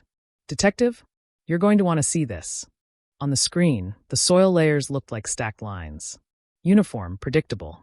Except for one small pocket, a disruption, an anomaly, a bruise in the earth. An oval shadow about 5 feet long, at a depth that matched neither roots nor old plumbing. Ortiz's throat tightened. How deep? About 3 feet, the operator said. Could be anything, but it's consistent with a burial site. The phrase hung in the damp air like a verdict. Consistent with a burial site. Science's way of saying, brace yourself. They marked the spot with a numbered flag and began to dig. This was not the dramatic shovel work of movies. It was slow, careful, almost reverent. Small trowels, brushes, hands. Each removed layer went into labeled buckets to be sifted later. The earth was dark and wet, clinging to gloves. The smell rose, rich, mossy, carrying a mineral tang that felt old. Photographs snapped with every inch. At 12 inches, they found nothing. At 18, a fragment of glass from an old bottle, unrelated, bagged anyway. At 24, a rusted nail. At 30, the first white curve appeared. It was small, smooth by time. At first glance, someone might have called it a stone. But the techs had seen enough bones to recognize the texture. One of them whispered, "Here we go." And the whole site seemed to inhale. More scraping, more brushing. The white curve turned into a shape. A jaw. Human. Teeth still anchored in place, stubborn, the last witnesses. Ortiz's vision narrowed until all she could see was that pale arc emerging from the soil like a question mark. "Stop," she said quietly, though no one was moving hastily. "Document everything. Every angle." The skeleton revealed itself in silence. Vertebrae. Ribs. Arms folded awkwardly. One leg bent at a strange angle, as if the body had been shoved rather than laid. There were no clothes left, just faint traces of fabric clinging in a few spots, threads matted into the dirt. Roots had woven through bones, knitting the body into the hillside, making it part of the place. Time had claimed what it could, but it had not erased everything. When they reached the skull, they saw it. A fracture along the right side, radiating cracks like a spiderweb. Blunt force trauma. Not an accident. Not an overdose in the woods. Violence. Ortiz swallowed hard. Get the anthropologist, she said, and a separate container for the skull. They lifted each bone with infinite care, laying them in a body bag that suddenly felt more symbolic than functional. This wasn't about preservation. Time had already done its damage. It was about respect, about correcting the record. Emily Hart had not vanished into thin air. She had been here, in the dirt behind the street that had whispered her name for 32 years. Word reached the neighborhood before Ortiz got back to her car. The phrase "they found her" moved like electricity, jumping from house to house. Someone posted photos of the tents. Someone said they'd seen the bag being carried out. By evening, a small cluster of candles flickered at the edge of the police tape, wax pooling on damp leaves. The sign that had said "Welcome home," Emily stayed, but someone had underlined it and added, in smaller letters, "We're sorry it took so long." At the medical examiner's office, the bones were laid out on a stainless steel table under bright light. The forensic anthropologist, Dr. Sue, moved around them like a quiet planet, gloved hands hovering just above, pointing, measuring. Ortiz stood at the doorway, watching, arms folded tight against the chill. "Female," Sue said after a while, though they both already knew. 20s. Approximate height matches your file. The skull fracture is significant. Likely blow from a rounded object. Maybe a pipe, maybe a bat. Could be enough to kill, depending on force and location. She gestured to the skeleton's right forearm, where the ulna bore a smaller crack. Defensive wound. She raised her arm. Tried to block. Ortiz's mouth went dry. Time of death. Sue gave her a look over the mask. Been in the ground decades. Your timeline matches. Without soft tissue, we're in estimates. But context is everything. I'll need dental comparisons for confirmation. They had those. Emily's dentist, long retired, kept records in boxes in a storage unit. The cold case team had tracked them down weeks earlier, just in case. Now, those old bitewing x-rays became the key to naming a skeleton. The same filling patterns, same molar shapes. Combined with DNA from preserved personal items, the identification became official. The announcement was drafted carefully.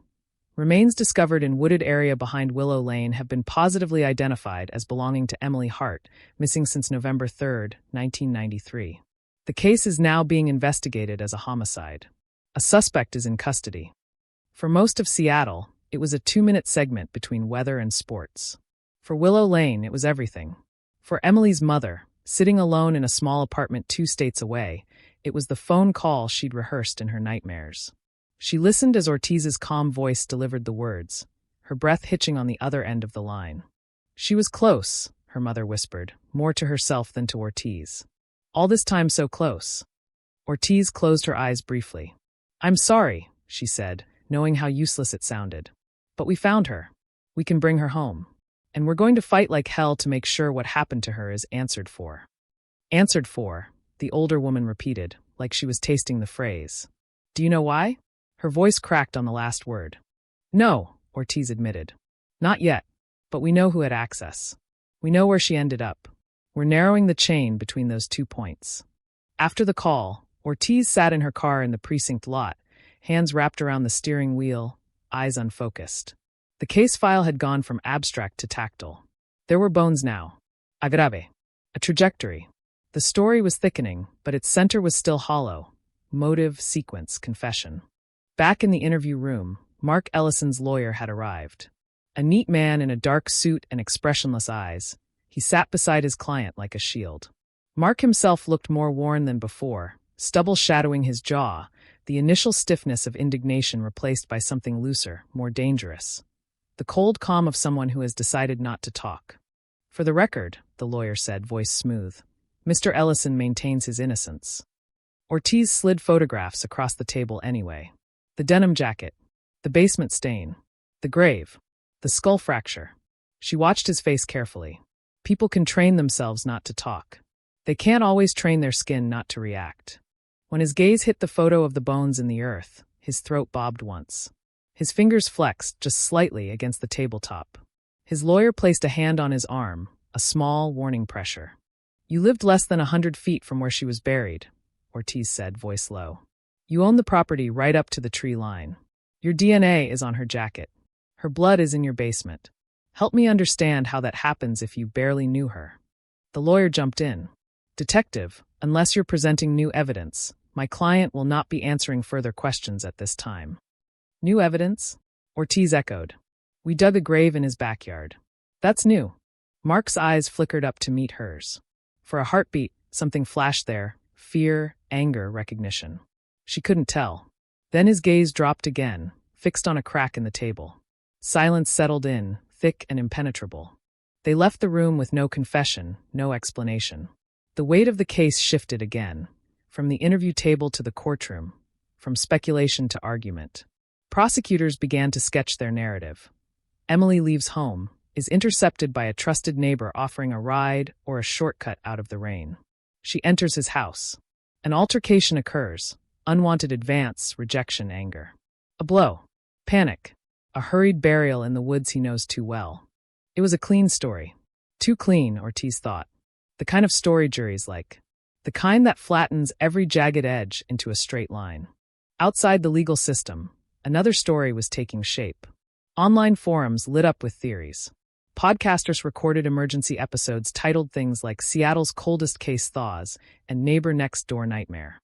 Anonymous users combed through public records, piecing together Mark's life like a puzzle made of newspaper clippings. An old DUI. A job at a hardware store. A quiet divorce with sealed files. Nothing explosive, nothing cinematic. Just a slow drip of small failures and disappointments. On Willow Lane, neighbors argued in whispers. Some refused to believe the man they'd known for barbecues and block parties could be a killer. He fixed my fence, one woman said into a local news camera, eyes wide.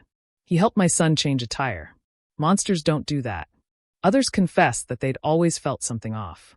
He watched too much, another neighbor muttered. Like he was studying the street, not living on it. At night, Ortiz drove past the Magnolia house again. A new family lived there now, with toys in the yard and a bicycle leaning against the steps. They'd hung a small wind chime from the tree. It tinkled in the breeze, thin and bright. She imagined Emily's last morning, keys in hand, jacket zipped, wind pushing at her hood. Did she notice the man at the end of the street? Did she feel the weight of his gaze? Or had he blended, successfully, into the texture of her life? Just another neighbor, just another face? She thought about the tape labeled NOV 93, about the muffled voice saying, "Hey, wait, what are you doing?" The lab had pushed its limits enhancing it, but they couldn't pull more words from the static. There was no clear mark, no shouted accusation. It was like so much of the case, almost. Almost a recording of a murder. Almost a name. Almost enough to map the entire sequence. Almost. In bed, staring at her ceiling, Ortiz replayed the sound in her mind. The door creak, the scuffle, the dull thud. In her head she filled in the blanks, the missing dialogue, the seconds between shock and pain. It made sleep a stranger. It made her understand, in a new way, what Mark had said about noise. There was just noise. For him, it had been the sound he'd buried under years of routine. For her, it was now the soundtrack of the case. The department, the media, the city, everyone was beginning to say the same phrase. Case closed. They said it with relief, with pride, with a touch of triumph. Cold case solved. Neighbor arrested. Remains found. A neat ending for a messy story. But Ortiz couldn't shake the feeling that solved and answered were not the same thing. Why had he kept the jacket? Why label the tape at all? Why move back to Willow Lane years later, settling once more right next to the fault line of his past? Was it arrogance, a subconscious need to be close to what he'd done, or something else entirely? A twist in the pattern they hadn't seen yet? Down in the property room, Emily's earthly story sat on shelves. Jacket, tape, scrap of duct tape, soil samples, bones boxed and tagged. And somewhere in a locked cell, Mark Ellison lay awake, listening to a different kind of noise. Doors clanging, voices echoing, the hum of fluorescent lights, and the relentless, internal replay of a November morning when a quiet Seattle street stopped being ordinary and became a headline waiting 32 years to be written. When the trial began, the city treated it like the final chapter of a long nightmare. Outside the courthouse, cameras waited behind metal barricades, their lenses fogging in the drizzle. Reporters rehearsed lines under umbrellas, practicing the rhythm of the words. After 32 years, justice for Emily Hart may finally arrive. It sounded simple. It wasn't. Inside, the courtroom lights burned cold and even.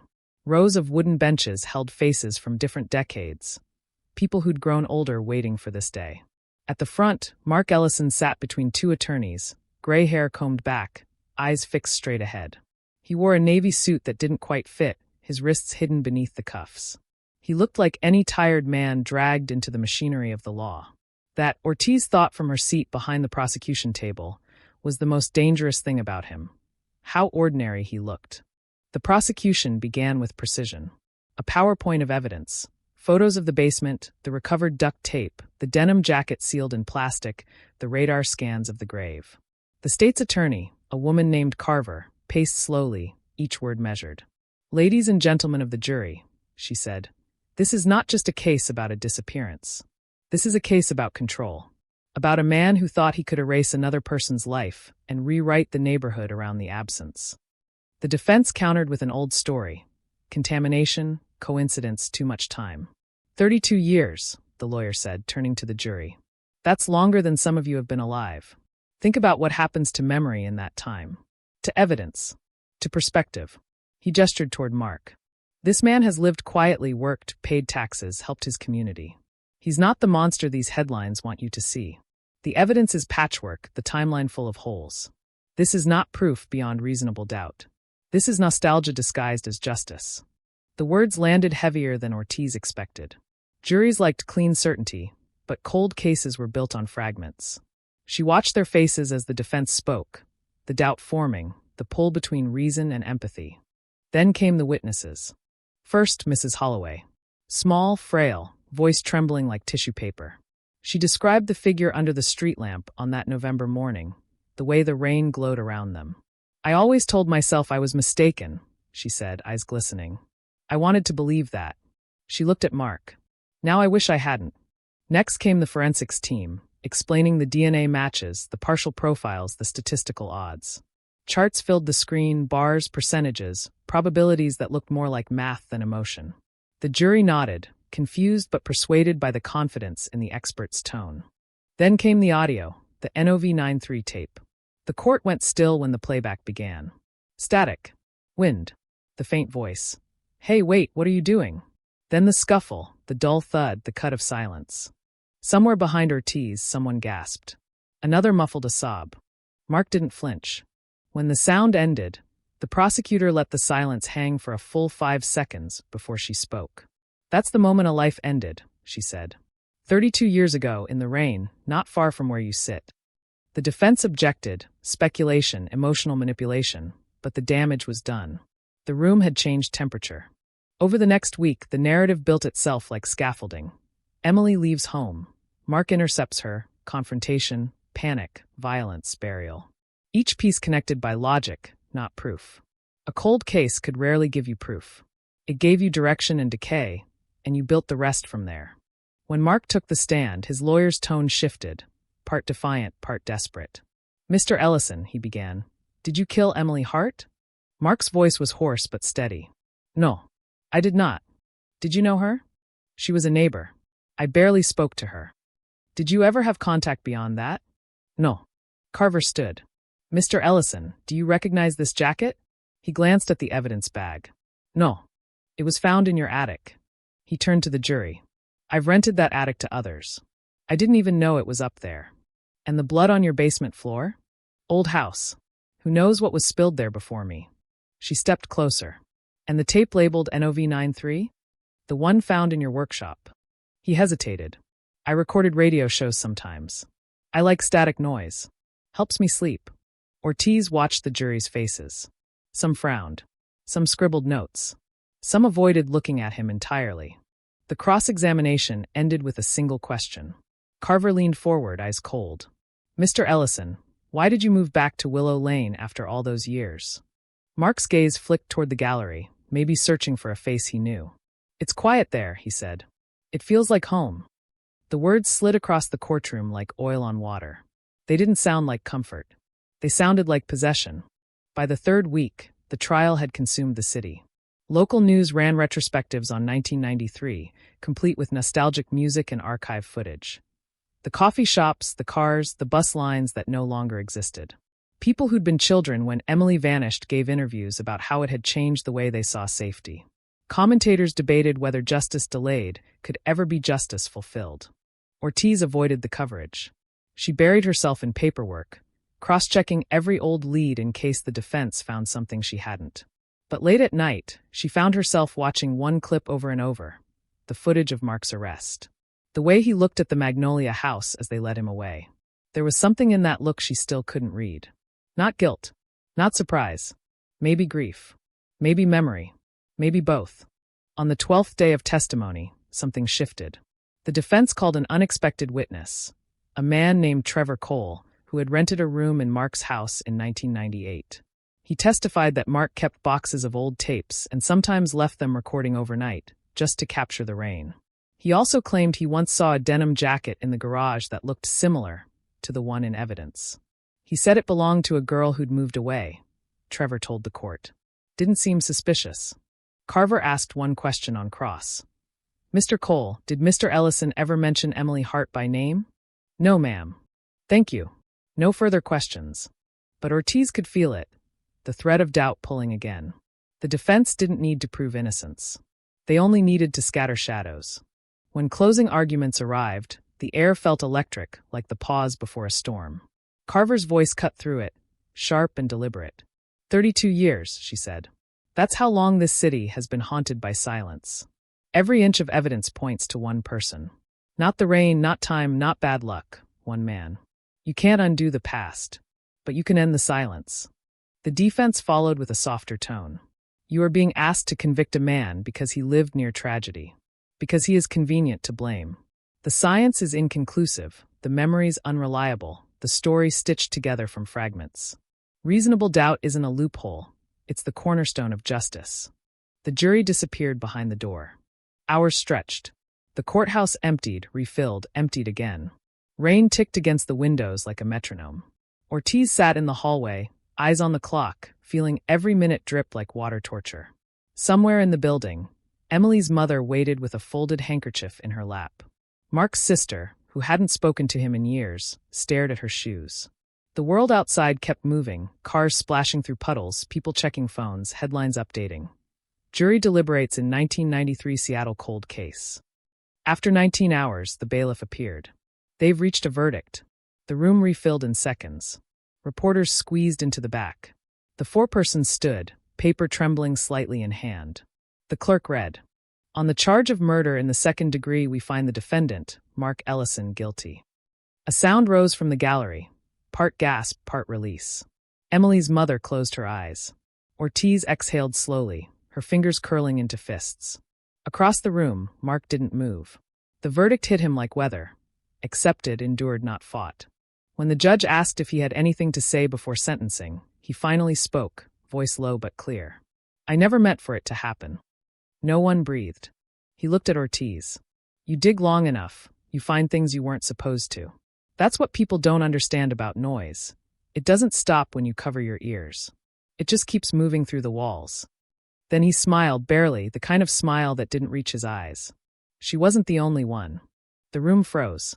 The judge slammed the gavel. The lawyers shouted. Reporters scrambled. Ortiz's blood went cold. "What did you say?" Carver demanded. But he didn't repeat it.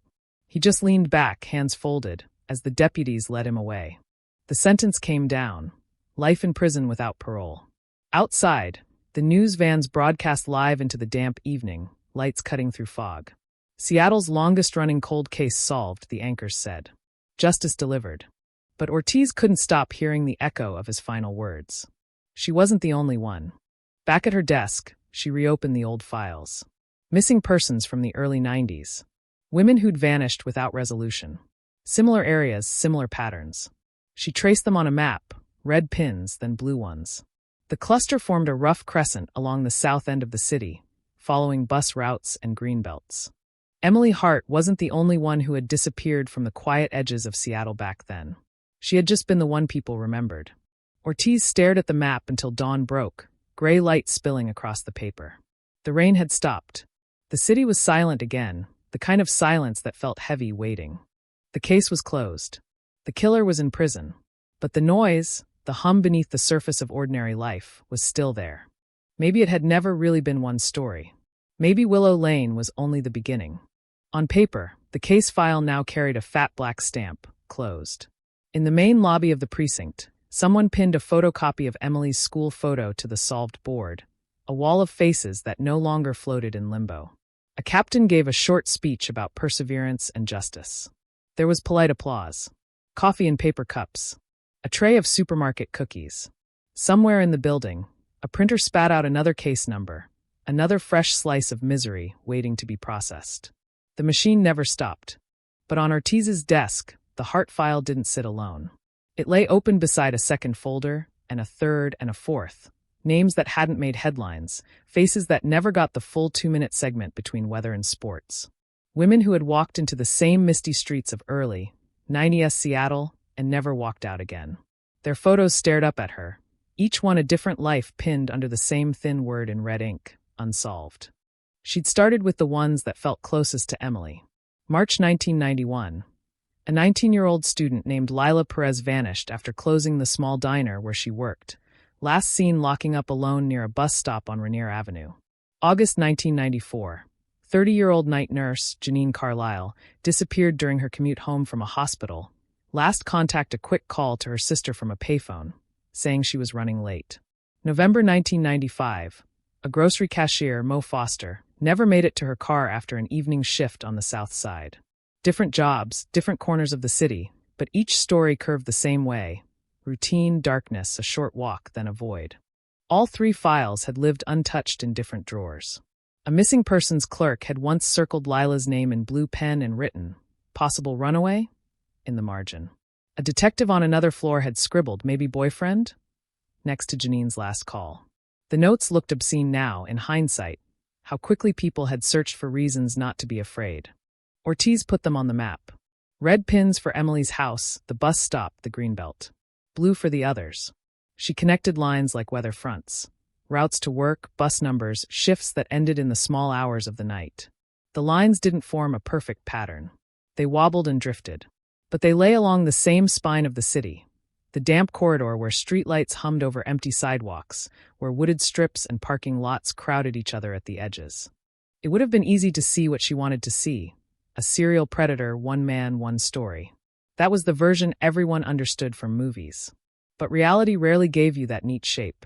You got coincidence and chaos, and if you were lucky, 2 or 3 points that lined up long enough to make a case. Still, she couldn't unhear his voice. She wasn't the only one. The words had replayed on every news channel that night, grainy audio looped and sharpened for maximum effect. Commentators parsed it like a prophecy. Was it a taunt? A confession? A jab at the justice system? In the echo chamber of true crime podcasts and late-night talk shows, Mark Ellison had become something larger than himself.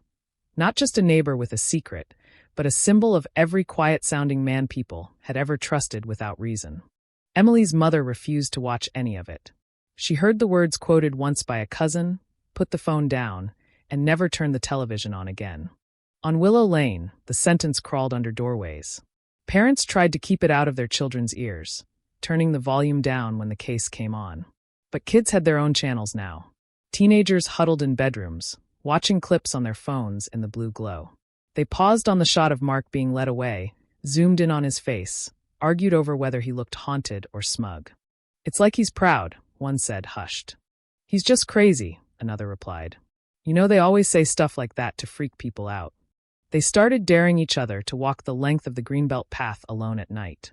Some filmed shaky, breathless videos, the kind that racked up views. POV, walking the Emily Hart Trail at 2 a.m. Ortiz saw them once, scrolling through search results, thumb freezing over a thumbnail of flashlight beams jittering over wet leaves. She closed the app and pushed the laptop away. People turned other people's nightmares into content now, into challenges and stories to tell at sleepovers. It was another kind of noise. The department didn't want another media circus. The chief called her into his office, closed the door, and lowered his voice. "We're not opening some grand serial investigation based on a line spoken at sentencing," he said. "We don't have the manpower, and the DA is not going to bless us spinning up public panic without something solid. You want to look into other cases on your own time? Fine. But officially, the Hart case is done. We did our jobs. Don't let him write the next chapter. Don't let him." As if Mark Ellison's last words were just a narrative move, a stunt. Ortiz nodded. But when she went home that night, she took the 3 extra files with her, stacked them on her kitchen table, and brewed coffee strong enough to keep her awake until dawn. No overtime requests, no memos. Just her, a highlighter, and the low whisper of the past. Lila's file was thinnest. The diner she'd disappeared from was gone now, bulldozed to make way for a mixed-use complex with a yoga studio and boutique grocery store. The sidewalk in front of it had once been lit by a flickering neon sign and a street lamp that buzzed and popped when it rained. Her manager had told police she'd argued with an older boyfriend that week. The file spent 3 pages on him, then trailed off when his alibi checked. No forensics. No body. Just a set of keys found in a storm drain 6 blocks away, never conclusively linked to her. Janine's file was more detailed. Nurses who'd worked the overnight with her remembered she always called home from the same payphone before catching the last bus. The phone was on a corner near a parking lot that backed onto a stand of trees and a narrow creek. She'd told her sister on that final call that someone was hanging around near the shelter there. The note was underlined in the reports. Officers had canvassed, questioned a few regulars, chalked it up to the kind of vague creepiness every woman felt in certain places at certain hours. No direct threat articulated, one detective wrote. Sometimes the paperwork hurt more than the crime. Mo's file had a small map sketched in the corner. Grocery entrance, row of carts, employee exit near the dumpsters. Her car never found. A security camera overlooking the parking lot had been out of order. That week, according to a handwritten note taped to the lens. No one knew whether that was coincidence or timing. No one had ever checked the logs of who serviced the cameras that month. Ortiz pulled Mark's old employment records again. Hardware store. Warehouse. For a short time in 1994, a job with a security company that contracted with local businesses for camera maintenance. She followed the paper trail through digital dust connecting dates. For a week in late summer, he'd been assigned to a circuit of locations on the south side. One of them was a grocery store. Not Mo's store. The one across the highway. Close enough for a cigarette run on a break. Close enough for a man to notice patterns. Which exit workers used, where the lot was darkest, how the bus schedules aligned with closing shifts. It wasn't proof. It was proximity. The same ghost that had haunted Emily's file for years. She printed the relevant pages, highlighted lines, brought them to Carver under the pretense of trial follow-up. The prosecutor skimmed, eyebrows knitting. You know, if we go public with this, she said, every unsolved case from that decade is going to be pinned on him, whether it fits or not. Families will be calling. Reporters will be asking why we didn't catch him sooner. There's no clear thread here, Lena. Just vibes. I know, Ortiz said. I'm not asking for a press conference. I just don't think we can pretend he made that comment out of nowhere. Carver sighed, leaned back. Men like him like to feel bigger than they are. You took away his freedom. He'll try to hold on to a story. She wasn't the only one, could mean he thinks there are other girls like Emily out there, and we failed them. It doesn't mean he made them disappear. But what if he did? Ortiz asked quietly. Carver didn't answer.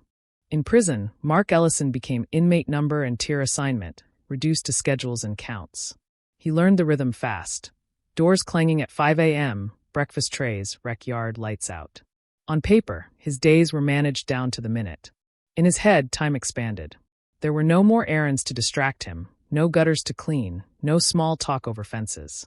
Only the hum of fluorescent lights and the endless replay of stories he had never spoken aloud. When Ortiz visited him 6 months after sentencing, it wasn't an official interview. She didn't tell the DA. She signed in as a detective on an old case, which was still technically true. He was thinner now, hair cut short, prison-issue uniform hanging slightly off his frame. The visiting room smelled of disinfectant and burnt coffee. Other inmates sat across from wives, girlfriends, children. His side of the table was empty. You're not supposed to be here, he said when he saw her. You're not my boss, she replied, sitting down. He tilted his head, studying her like an artifact. This about the appeal? There is no appeal, she said. Your lawyer filed the paperwork, the judge denied it. You know that. He shrugged one shoulder. Then why are you wasting both our time? She slid a thin file onto the table. 3 photos fanned out, Lila, Janine, Mo. Different smiles, different decades in their eyes. You said she wasn't the only one. A trace of amusement crossed his face. I also said I never meant for it to happen. You're going to carve that into something too. Did you know them? She asked. His gaze drifted down, lingered on Janine's hospital badge in the photo. They're all very ordinary, he said. You like ordinary victims, detective? I like answers, she said. Do you recognize any of them? He picked up one photo between his cuffed hands, turning it just enough to see, not enough to give away which one had caught his eye. 30 years is a long time, he said. Faces blur. They didn't blur for you when it mattered, she said. You remembered enough to bury one of them in your backyard. He set the photo down, aligning its corners carefully with the table edge. Backyards are funny, he murmured. People think privacy fences make them safe. Really, they just hide the things no one wants to see. Did you hide more? She pressed. He smiled again, that small, empty smile that had haunted the courtroom. If you dig long enough, he said, you'll find something. You know that. The city's full of bones. Why do you think they build so many new walls? It was a non-answer, shaped like a confession. He was giving her the same thing the Woods had given her before they found Emily. Disturbance, not direction. Did you work security at Sunmart on 12th and 95? She asked. Did you fix their camera? He blinked once, slowly. I told you. I did a lot of jobs. She leaned in. Did you watch that lot? Did you see a woman walk out of a late shift alone and follow her? His eyes hardened. The game shifted. You want me to say yes, he said. If I do, I become the man who did everything. Every missing girl, every rumor. It makes your city feel safer, you know that? People like one monster better than 10. Is that what you want? She asked. To feel big. He laughed softly, a dry sound. Detective, I live in a concrete box. The only thing I have left is what you think I might know. You want to trade? I tell you stories, you bring me something to make the noise stop. What noise? She asked, though she already knew the answer. He tapped his temple with a fingertip. The moment, he said. The one you played in court. Over and over. You think you were the only one who listened to that tape? It's all I hear now. Every time I close my eyes. Every time the lights go off. That's the price, isn't it? He smiled without warmth. Maybe that's justice enough. She left with nothing solid. No admission. No denial. Just more static layered over old hum. Outside, the air tasted metallic, like rain about to fall. She checked her phone. No missed calls from the chief. No disasters waiting. The world was quiet in all the wrong ways. Back on Willow Lane, the magnolia tree bloomed for the first spring since the trial, pale flowers opening against a sky that still couldn't decide between gray and blue. The new family hung a tire swing from one of the thicker branches. Children's laughter started to replace the hush that had settled over the street. At the corner near the bus stop, the candles had burned down to puddles of wax, washed thin by winter storms. Someone had picked up the weathered sign and propped it against the magnolia's trunk instead. Welcome home, Emily. The letters were faded, but they were still there. Neighbors tried to move on. They held a block party in June, potluck tables set up where satellite trucks had once parked. Someone grilled hot dogs. Someone else brought a playlist full of old 90s songs, thinking it would be cute. Halfway through, a track from 1993 came on, a bright pop chorus from the year Emily vanished. The conversation stuttered, then rose again, a little louder than before, covering it. Noise over noise. In a second-floor window of a house across from the bus stop, Mrs. Holloway sat in her armchair, blanket over her knees, watching. She saw the kids run under the magnolia, the parents laugh, a dog streak after a dropped paper plate. It looked, for a moment, like the street she'd first moved to decades ago, before the missing posters, before the news trucks, before her own conscience had learned the weight of not opening a curtain all the way.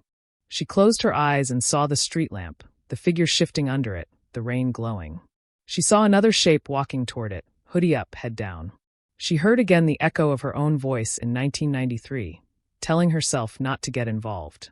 She wasn't the only one who'd done that. She knew that now. Down the block, at the edge of the greenbelt where the path disappeared into trees, the city had installed a new sign, Emily Hart Memorial Trail. A neat plaque.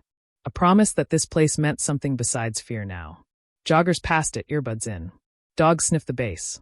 At the bottom of the sign, someone had tied a strip of denim, weathered and fraying, like a small, silent flag. From a distance, the street looked healed. Photos for real estate listings would show sun filtering through leaves, kids on bikes, neat lawns. The caption would read, "Quiet cul-de-sac, family-friendly, safe." That was how people wanted to see it. But under the surface, under the roots, under the concrete, there were layers. Bones.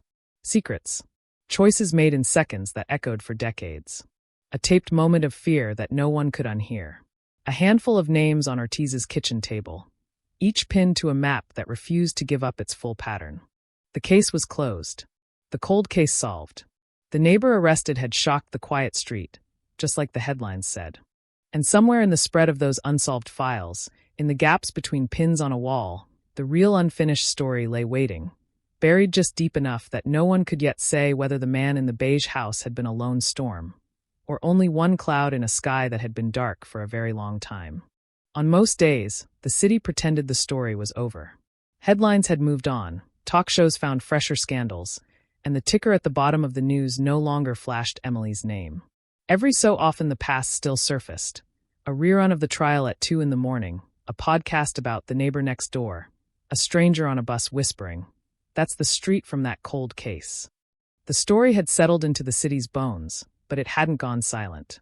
It had just sunk a layer deeper, into the place where people kept the things they didn't want to touch but couldn't throw away. For Ortiz, there was no after. Her map still covered one wall of her apartment, pins scattered across South Seattle. Names in small, tight handwriting: Lila, Janine, Mo. Emily circled in red at the center. Some nights she sat at her kitchen table in the half-dark, listening to the refrigerator and distant sirens and the small voice in her head that refused to say coincidence, and let it all go. She started with Lila. The address in the report led to a narrow house with a rusting swing set and a stubborn rosebush. Inside, time had stalled. A VHS player under the TV, a calendar from 1998 still on the fridge, a framed photo of a girl with dark hair over one eye and a smirk that dared the camera to underestimate her. Her mother set a shoebox of returned property on the table: clippings, birthday cards, a diner pay stub, a faded missing flyer. Ortiz sifted until a folded napkin slipped out, a phone number and Tuesday 11 p.m. scrawled on one side. For letters on the back, HWSE. Anything about that week that felt wrong? Ortiz asked. She said she didn't like waiting at the bus stop alone, the woman said, staring at the wall. Said there was a man always there late. I told her not to be dramatic. Take a different bus, I said. Stand closer to other people. Her mouth tightened. You think about how many wrong sentences you get in a life. That one's mine. Later, on her laptop, HWSE resolved into Harbor West Security and Electronics, a local firm dissolved in 2002. Ortiz had seen the name before, buried in Mark Ellison's employment history. One acronym on a napkin. One coincidence. Not evidence. Not yet. She drove 3 hours up the highway to see Janine's sister in a town that smelled like wet lumber. They sat at a small kitchen table, a photo of Janine in scrubs propped by the sugar jar, badge crooked, smile tired. She always called me before getting on the bus, her sister said. Said it made the walk feel shorter. That last night, she said someone was hanging around the shelter again. He's back, she told me. I asked who. She said, just this guy. I told her to stay on the line, but she said the phone was echoing. She'd call when she got home. Her voice thinned. She never did. Did she describe him? Ortiz asked. Tall. Hoodie. Hands in his pockets. Like every other man under a street lamp, the woman said. She said he smoked. And there were boxes by the hospital's back door. New cameras or something. I don't know if they ever turned them on. Harbor West had held contracts with 3 hospitals that year. Ortiz already knew that. She drove home through sheeting rain with the wipers on high, counting missing hours on the wheel with her thumbs. Back in her apartment, she opened a blank document on her personal laptop and titled it Noise. Everything that didn't fit neatly in an official file went there. The napkin, a nurse's old joke about the creepy camera guy. A note that Harbor West had also once serviced a grocery store one exit from where Mo had vanished. Individually, they were nothing. Together, they made a low, unbroken hum. The noise outside matched it. The true crime podcast that had feasted on Emily's story released a follow-up titled, She Wasn't the Only One? They replayed Mark's line from sentencing, wrapped it in ominous music, listed other missing women. Then they opened the lines. Most callers had more fear than facts.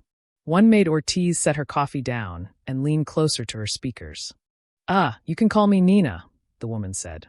Back in 94 and 95, I worked swing shift at a grocery store on the south side. I took the late bus home. There was this guy who'd always be parked near the lot when we locked up.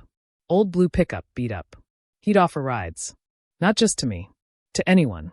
Said he hated seeing girls out alone. The manager loved him, said he fixed our cameras for free. Ortiz listened to the silence between the words. One night I almost got in, Nina said. Hand on the door handle. My stomach just dropped. I told him my boyfriend was meeting me. I didn't even have a boyfriend. Next day there was a missing girl on the news. I quit that job a week later. I tried telling a cop once. He said, without a plate there's not much we can do. But when I saw that neighbor you all arrested. On TV. He looked like that guy. Older, but him. Old blue pickup. Cameras. Neighborly. Ortiz's fingers were already on the keyboard.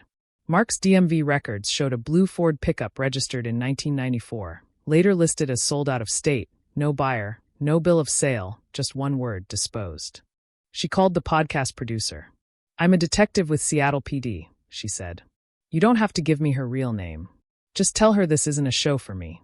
Within days, Nina sat across from her in a small interview room, twisting her bag strap. Older now, but with the same wary eyes Ortiz had heard through tinny speakers. I remember the smell, Nina said. Cigarettes, wet carpet metal. He joked about how unsafe it was for women to wait alone. Said he knew the area, could get me home faster than the bus. He sounded kind, like someone's uncle. She laughed once, without humor. I wanted to believe him so badly. Ortiz slid a sheet of photos across the table. If you recognize anyone, tap once. 8 faces. Mark's booking photo among them. Nina's finger hovered, moved, stopped. That one, she whispered. Older, yeah. But that's him. It wasn't a crime to offer a ride and be refused. It wasn't enough for charges. But it was another point on the same crooked line. Security work, broken cameras, women alone under bad lights. Ortiz filed a quiet request for Harbor West's old service logs under the heading Audit. The records came in 2 sagging boxes, paper-browned at the edges. Most entries were dull. Offices. Shops. Churches. But certain addresses made her skin prickle. The diner where Lila had worked, Janine's hospital, a grocery store near Mo's last known sighting. The dates didn't line up neatly. Some jobs came before a disappearance, some after. Still, the logo at the top of each page looked like a faint watermark running through all 3 lives. Harbor West was gone. Its owner was dead. Its technicians scattered. Only one ex-employee had stayed in the city, drifting from job to job, never quite leaving the orbit of the neighborhoods where her red pins clustered, Mark Ellison. One night she carried the logs into the evidence room and set them beside the heart boxes. Fluorescent lights hummed overhead. Dust and plastic thickened the air. She pulled one of the seized cassette tapes from its bag and slid it into an old player. Most were still junk, radio chatter, sports commentary, static.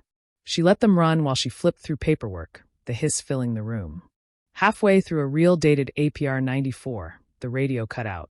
For a few seconds there was only weather, rain on metal, the whoosh of passing cars, the rattle of a shopping cart on asphalt. Then faintly a woman laughed. Not frightened. A quick, nervous laugh, like small talk in the wrong place. A click. Silence. Music again. The date on the label sat in the same week Mo had disappeared. Coincidence, the rational part of her brain said. He recorded noise. He was always near parking lots. Of course there would be overlap. But the same part of her that had stood over Emily's grave and felt the ground hold its breath refused to put the tape away and chalk it up to chance. When she finally stepped out of the building, it was past midnight. The city had thinned to its skeleton, shuttered storefronts, bus shelters glowing like small stages, a few figures hunched in hoods waiting for last rides home. She drove past windows with security stickers and wondered who had mounted those cameras, who had watched through them, who had decided which moving shapes were worth noticing. She knew what the chief would say. There isn't enough. She could already hear Carver warning her not to build a monster bigger than she could prove. Maybe they were right. Maybe Mark Ellison had one known victim and 1,000 ugly fantasies, and that was all. Then she turned a corner and saw a bus stop ahead, glass walls fogged, light inside flickering. A young woman stood there alone, shoulders hunched, phone in her hand, headphones on, oblivious to the car idling at the far end of the block with its headlights off.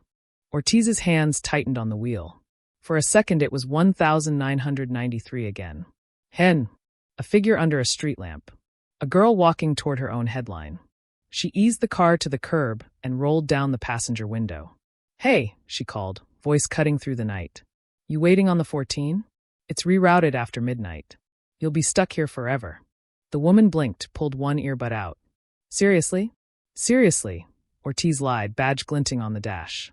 Hop in. I'll get you to a better stop. As the stranger climbed in and closed the door, shutting out the cold, Ortiz checked the rearview mirror. The idling car at the end of the block pulled away slowly, turned the corner without signaling, and disappeared into the dark. Just another driver, maybe. Just another ordinary man on an ordinary night. Noise, she thought. So much noise. Enough to drown anything if you let it.